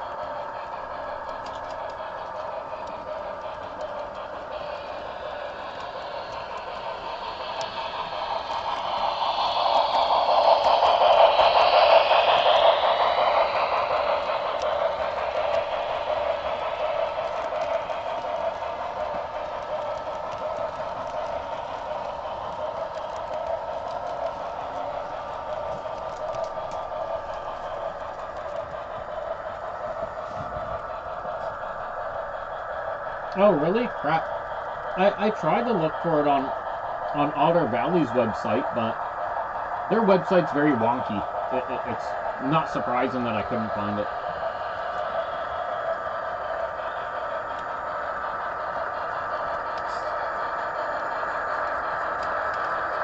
Oh, have you joined Broadway Limited's Conductor Club? Clinton was saying that another benefit if you join it is you get another year warranty on their products. I might do it because my warranty's almost up on the Goose.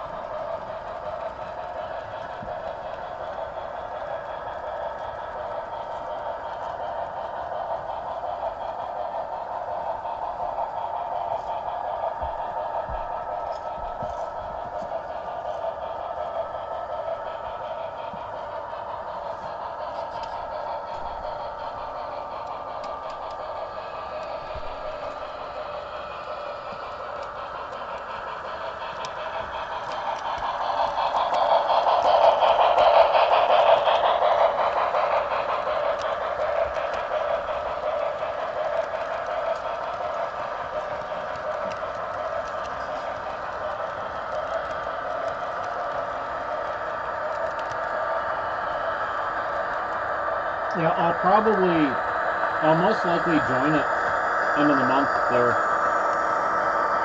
when I got more money.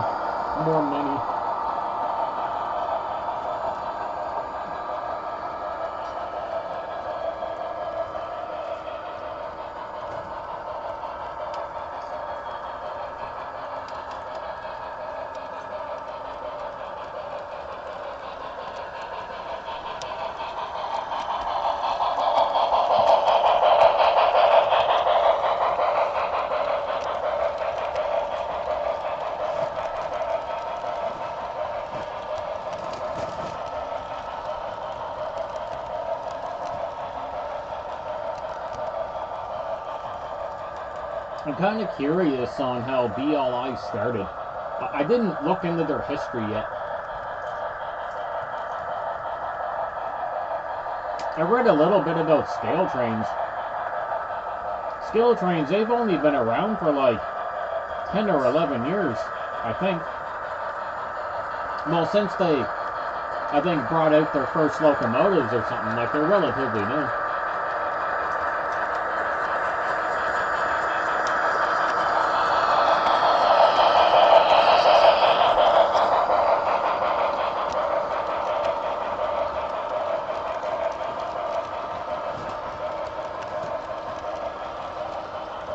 Yeah, Clinton was saying, like, he saves a lot of money on the Conductors Club. You get good discounts and stuff.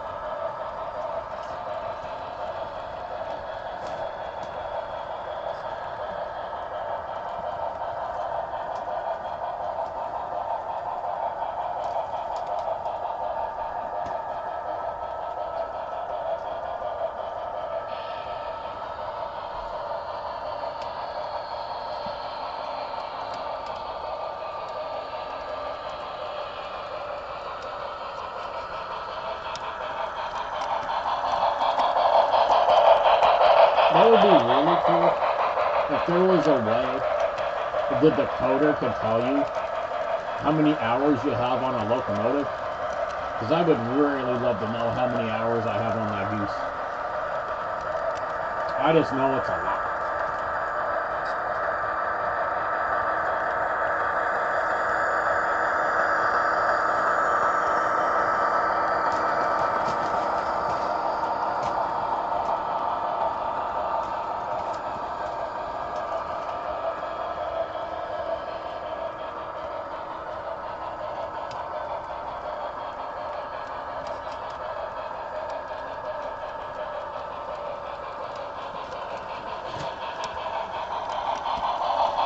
Well, because I really like the smoke units, I'd love to have the CPKC G-Vel. But I missed the pre-order like a year ago.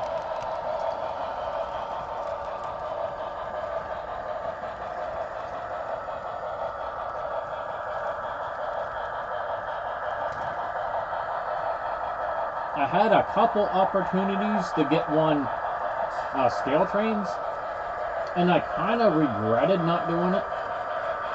But I really wanted that smoke unit.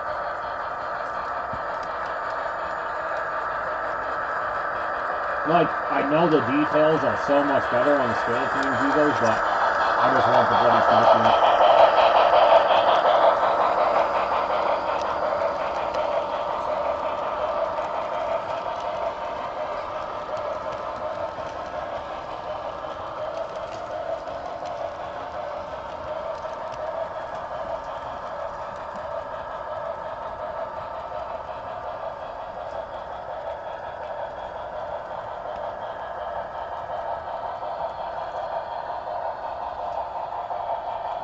Oh, Josh, I can't wait till March 21st.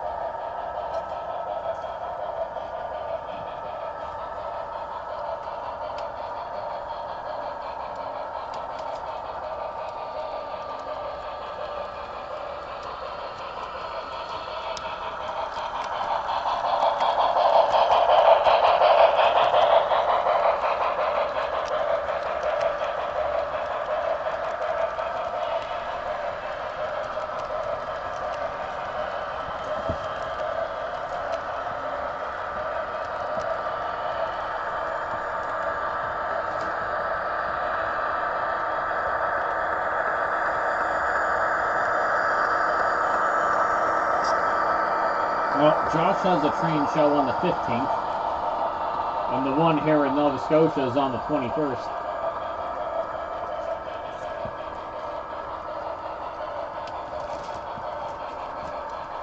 We only get 3 a year.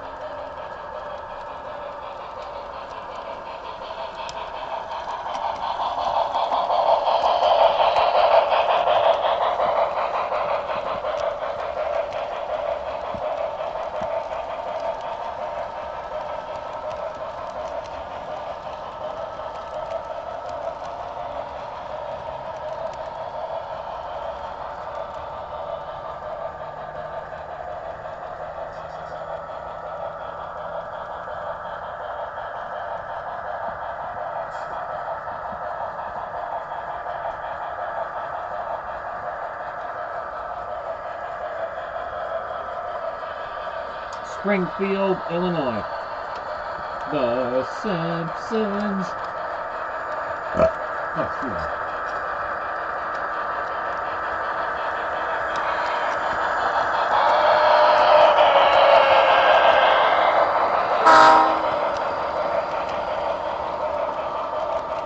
Oh, that did fun here.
$35,000 square feet. Oh man.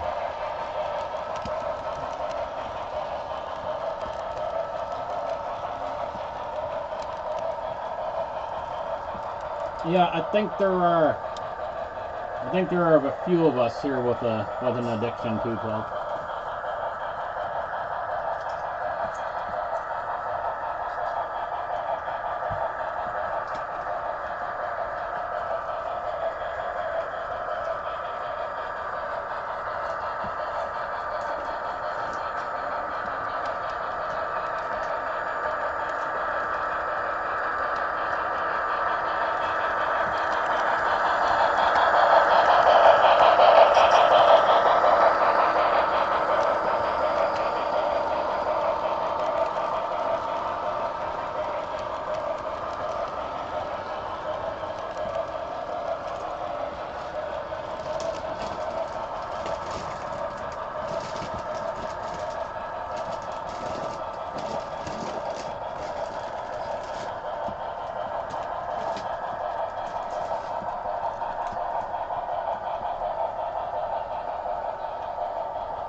Well, that's what Lauren told me one time. She's like, well, I mean, she's like, at least it's not something like cocaine.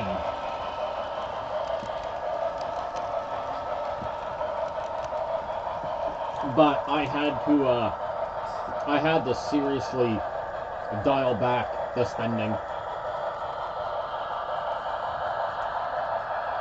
It got a little out of hand there for a bit, and it's been really dialed back.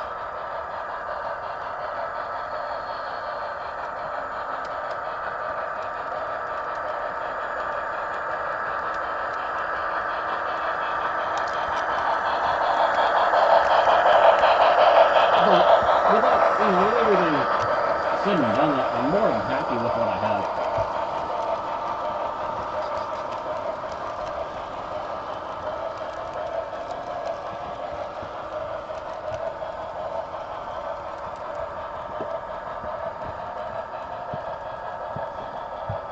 But like realistically, like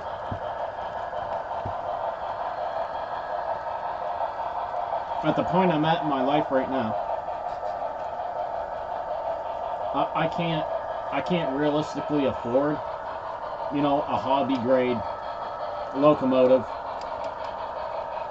like scale trains, for example. And when I talk money, it's always Canadian dollars. So I'll just say like a $500 and up locomotive. I can't do it without hurting myself. At the point I'm at right now.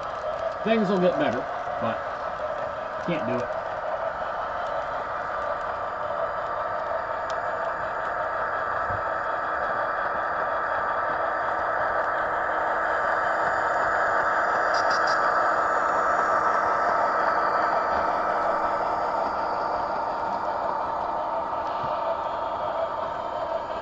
But I mean, like, you know, little things here and there, yeah, fine. Like, when I get to the train show there in March, you know, I'm gonna look for some more Cato Unitrack, and if I find a good deal on a silver with red war bonnet Santa Fe locomotive, 6-axle diesel, awesome.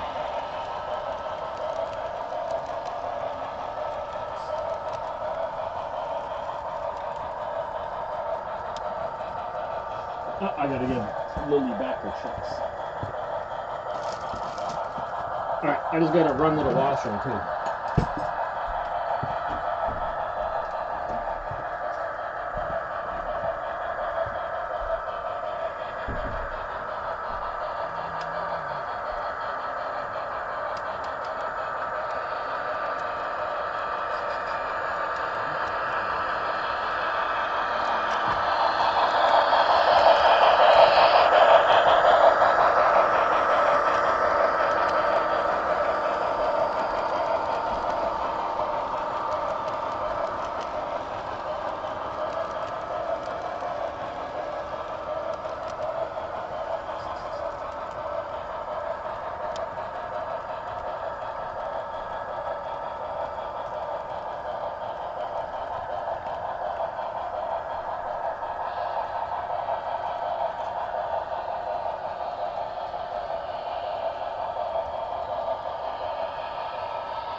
Okay. How we doing for smoke?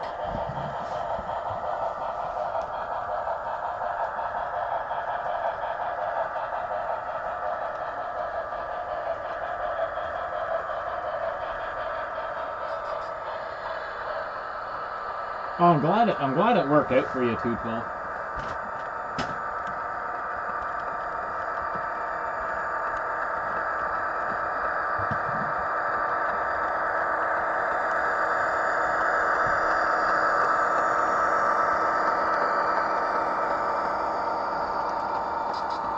How's he doing there? Let me see if he chugs any. Oh, a little bit. I'll let him continue burning that stuff off.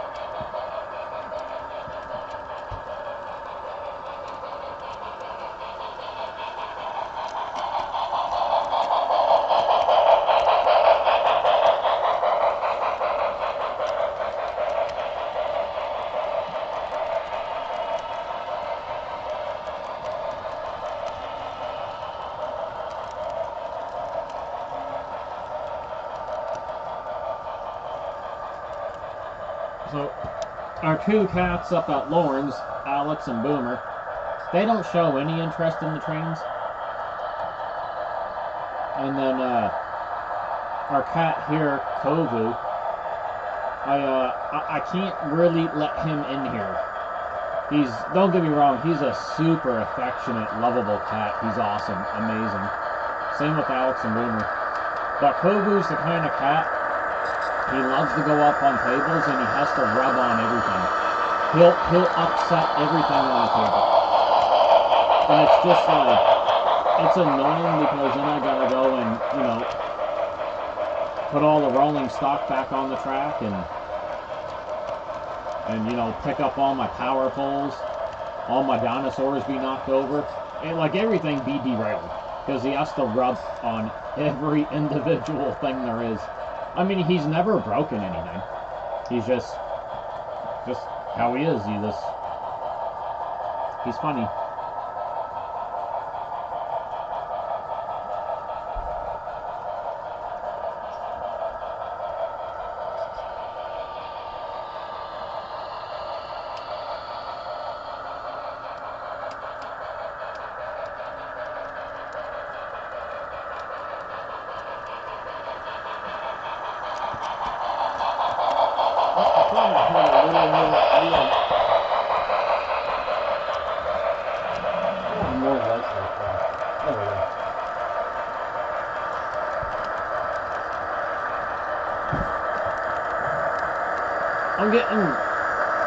I'm getting pretty tired. I'm not sure how much longer I can keep the stream going for.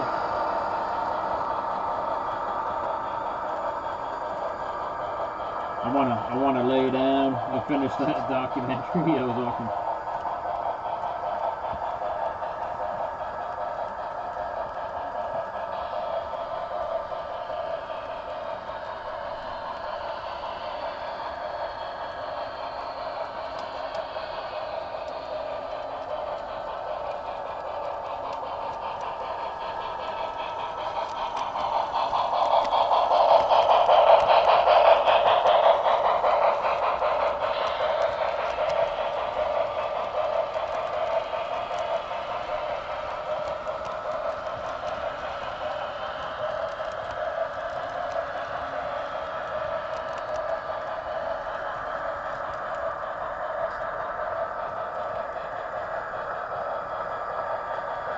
Alright, my buddy sent me an invite to that fleet. Well, I'll look at that in just a second there, Josh. I gotta invite this fleet invitation my buddy Brandon sent to me.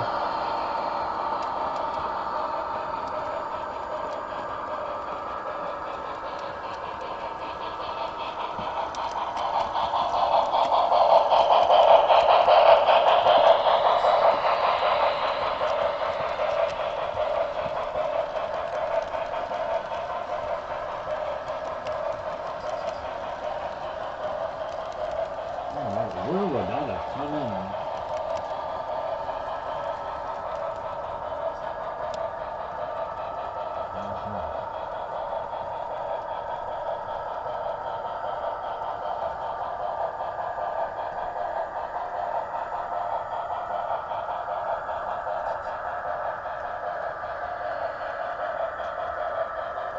Oh, there it is.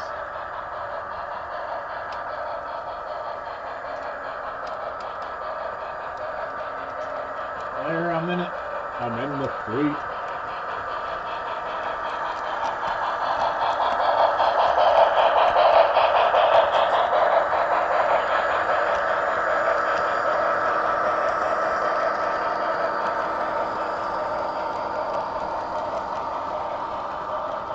Oh man, there's only 3 of us in here so far.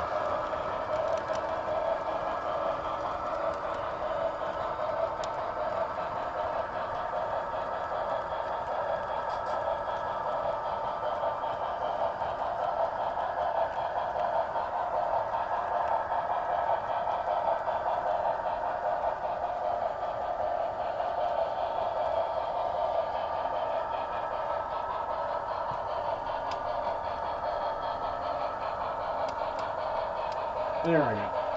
It worked out. Alright, now let me check that out now again. Before I forget. Oh, cool. Aw, I love the cats.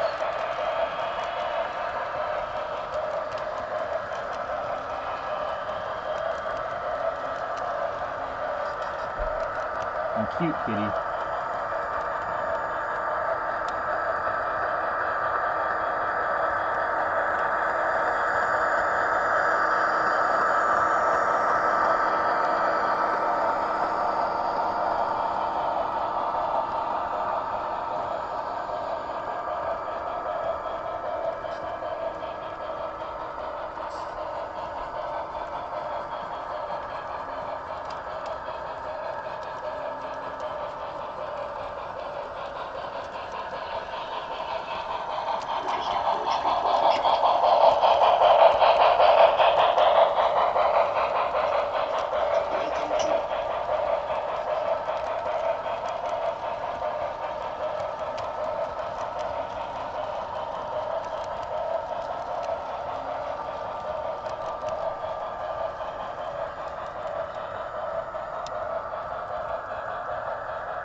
Oh, screw this.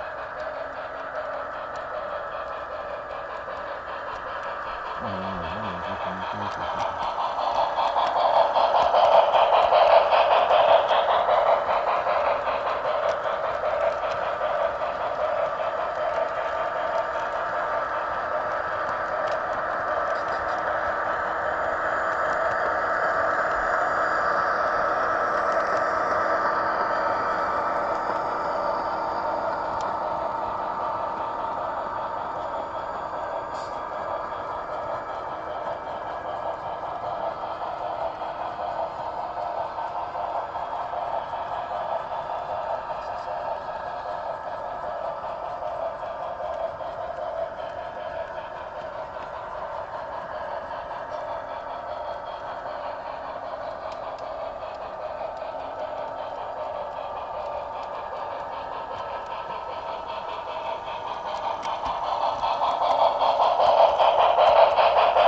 I think the kitty's very cute. Just chilling there.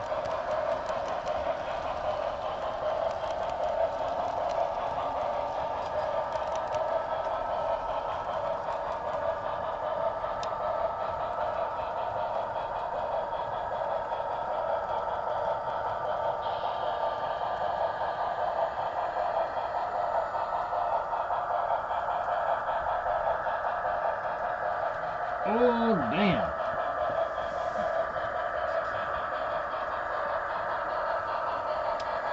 I'm just looking at that picture now, 212, of that CSX you pre-ordered. CM44AC. Holy. Okay, look at that.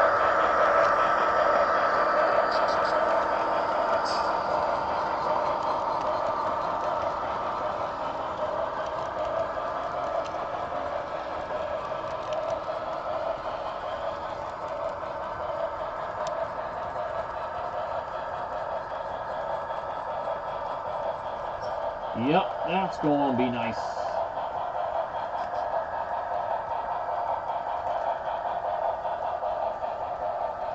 Heck yeah.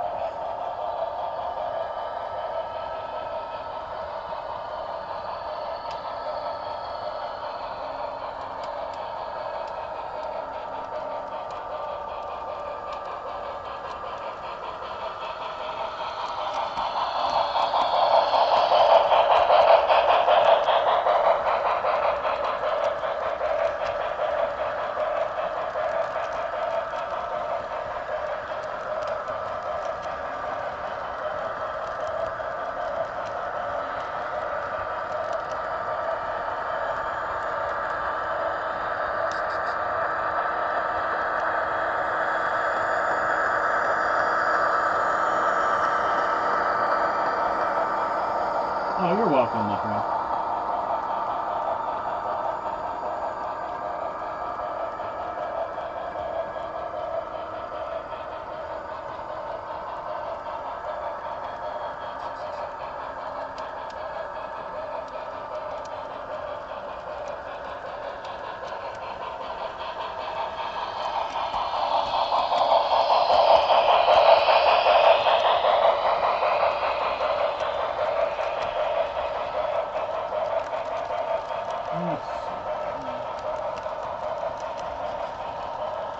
Sweet, that's awesome, Jason. You got it up and running.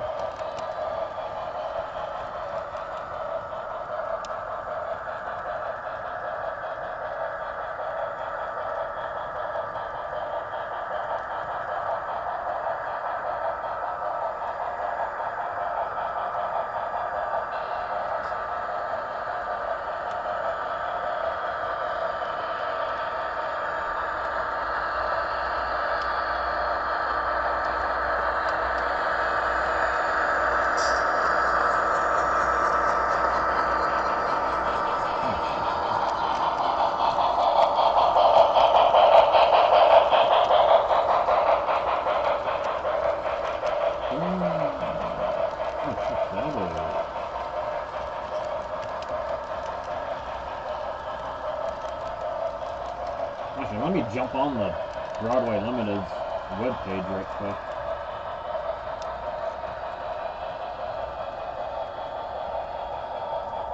As Clinton always said, keep an eye on the shop.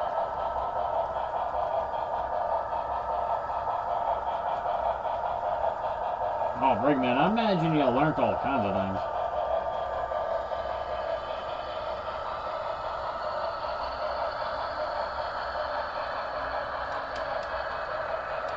Because he said Brian said to keep an eye on the outlet store. Or anything CPKC. Well, anything.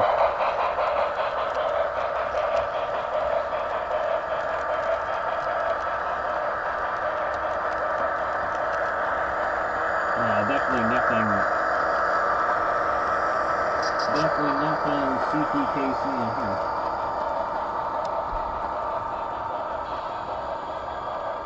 Oh, they don't have much in the store. Nothing. not much.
I got a microphone, dude. I had one for like a year. It's a big ass microphone. It's just OBS is glitching out, and the only way to fix it is to restart. But we decided not to restart the screen.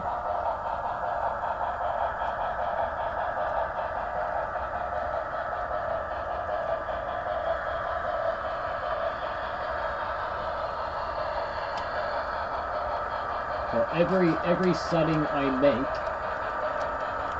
in OBS will not work. It just does nothing. Therefore, it needs to be restarted. Anyway, I got a microphone. You see that freaking thing? It's big. It's a big ass motherfucking microphone. A big ass arm and everything. All the things. It's kind of hanging there. Now you know.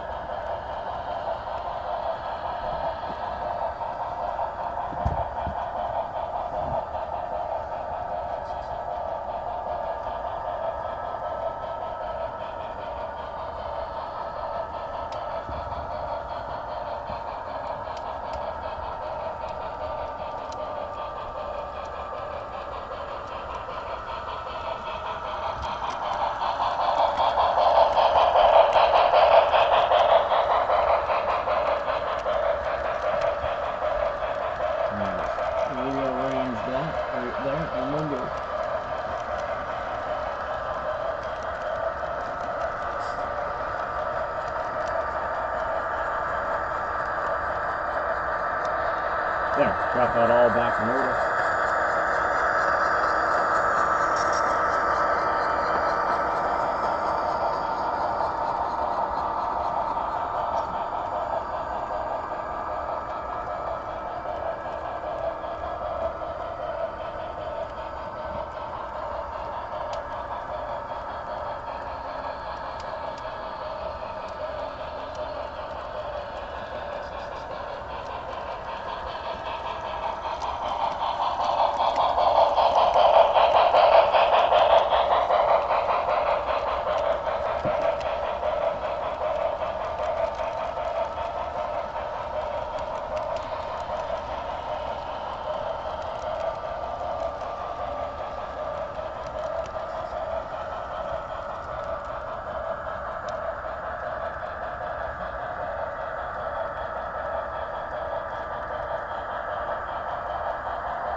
might get a bigger microphone.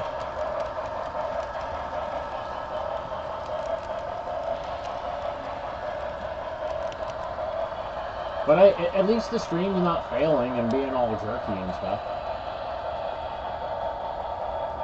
So that is a bonus.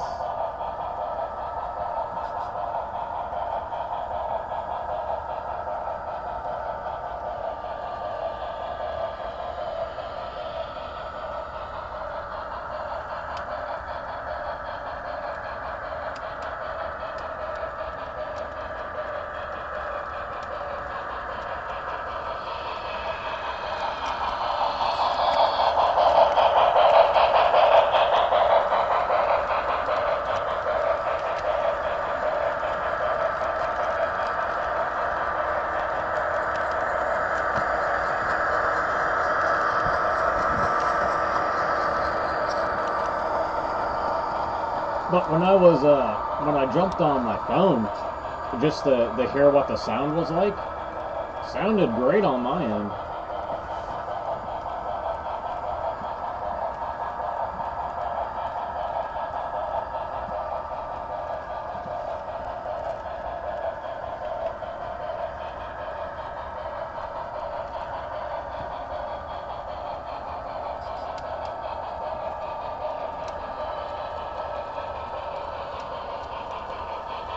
And normally this microphone is like sensitive enough I don't have to speak directly into it like I am now.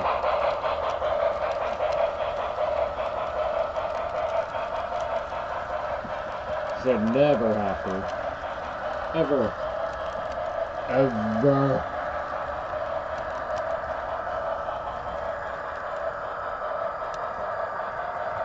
Camera 1 is muted, camera 2 is muted, camera 3 is muted.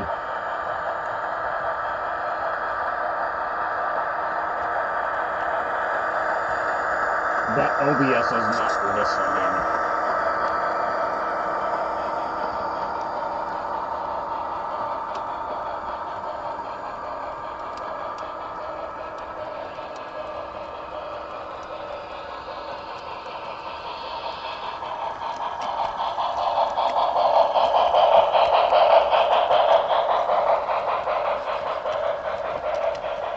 That wire is not supposed to be in the way.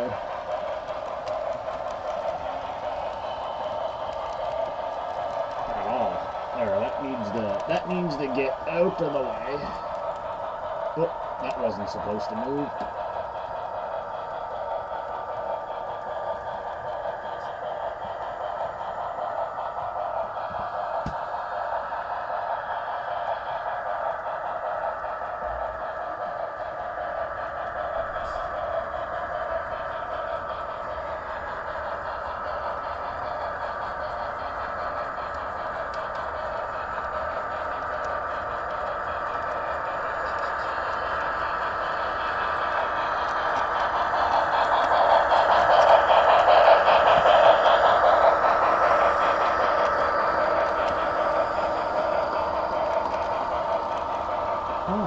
What did Josh send me this time?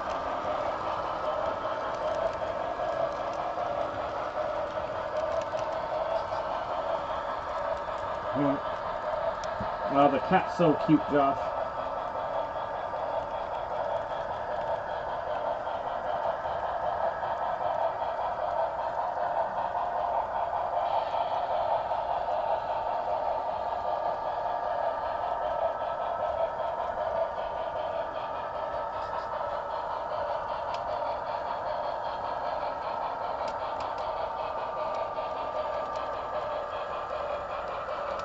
Adam Savage made a video saying, is there a cheap way to light Z-scale trains? That's kind of cool.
That is cool.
What if the locomotives are just drowning out my voice on this stream? But no, I know camera 3's picking up audio and it's not supposed to be.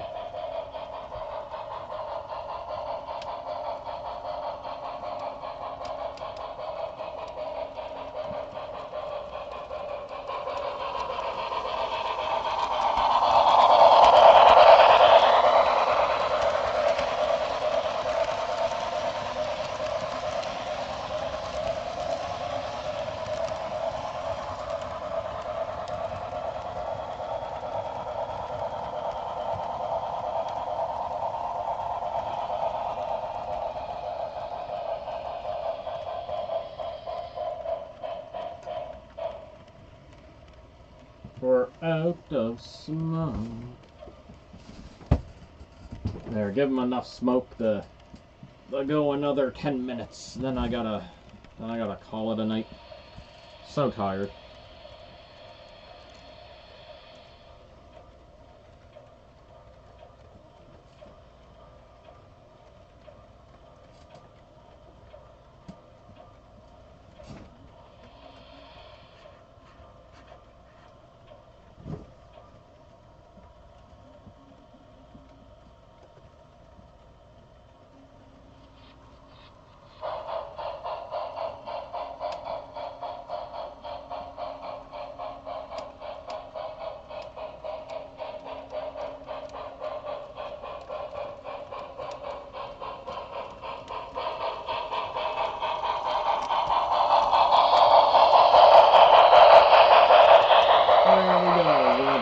Smoke them again.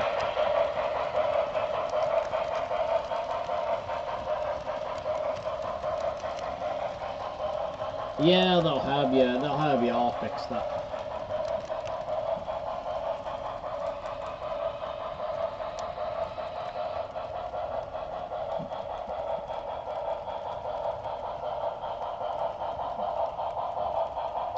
They'll have you all good to go.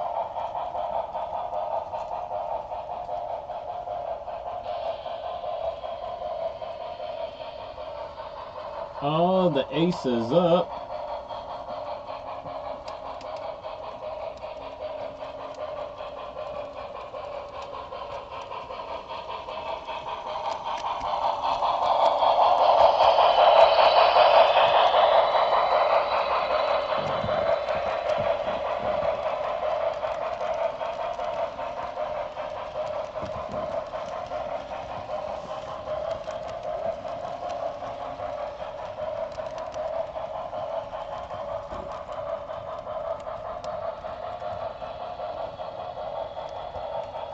Let's see.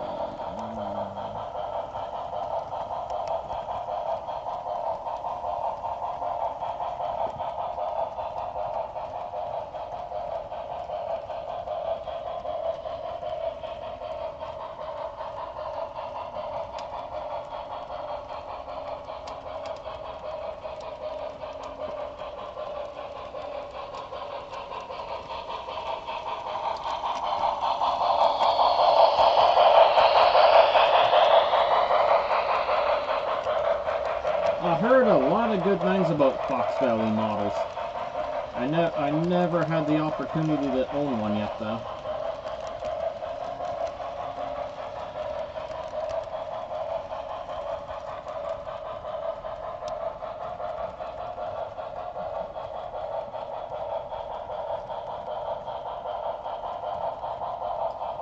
Trains.com, they had a few Fox Valley locomotives up there. Not that long ago, actually.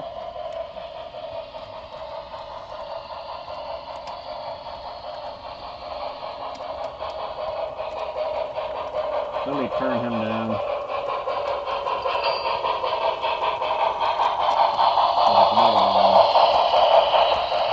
There we go. I got him way down. Up and down.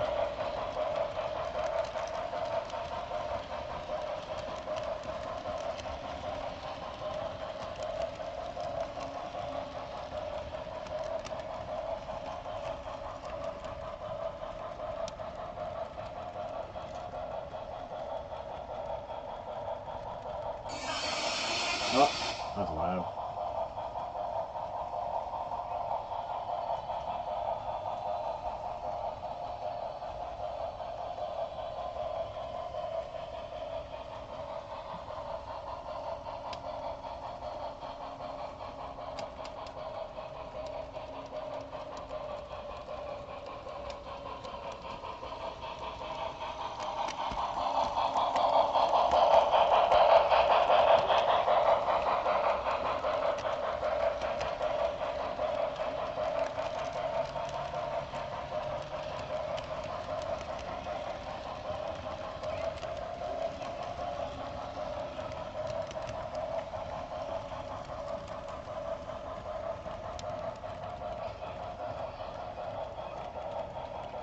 That was too funny.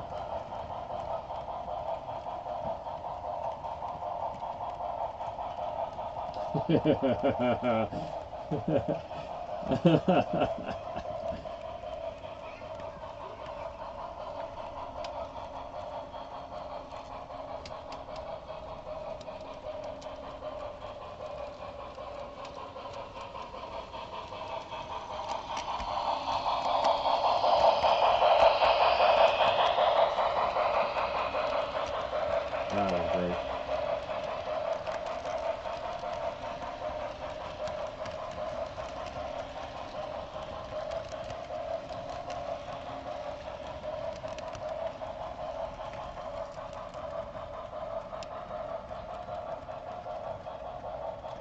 Oh, scale trains.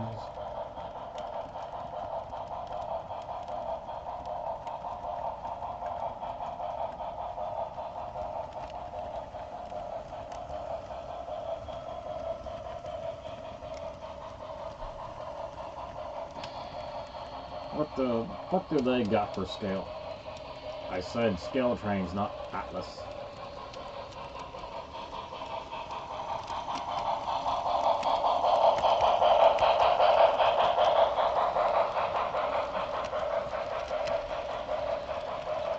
Oh, I got about HO scale.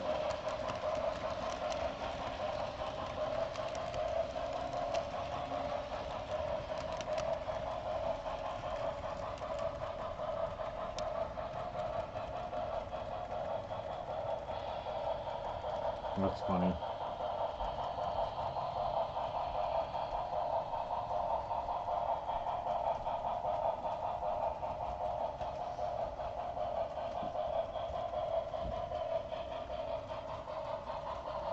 Oh yeah, man. I even turned it down all the way too.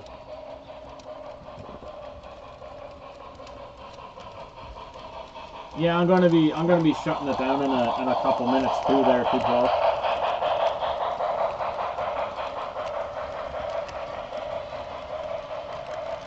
It getting late, and I'm sleepy. Oh yeah. But pass out. I'll get the locos all stopped and everything.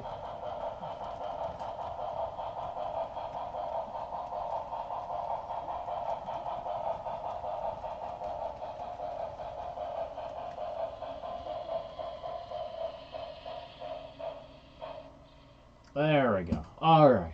I'm going to call it a night, everyone. I am so super sleepy. I just want to lay in bed and pass out. Thank you all for coming again. And I'll see what's going on tomorrow evening. I don't know too much what's going on yet, but we will find out. Alright, I'll just say goodnight all in the chat.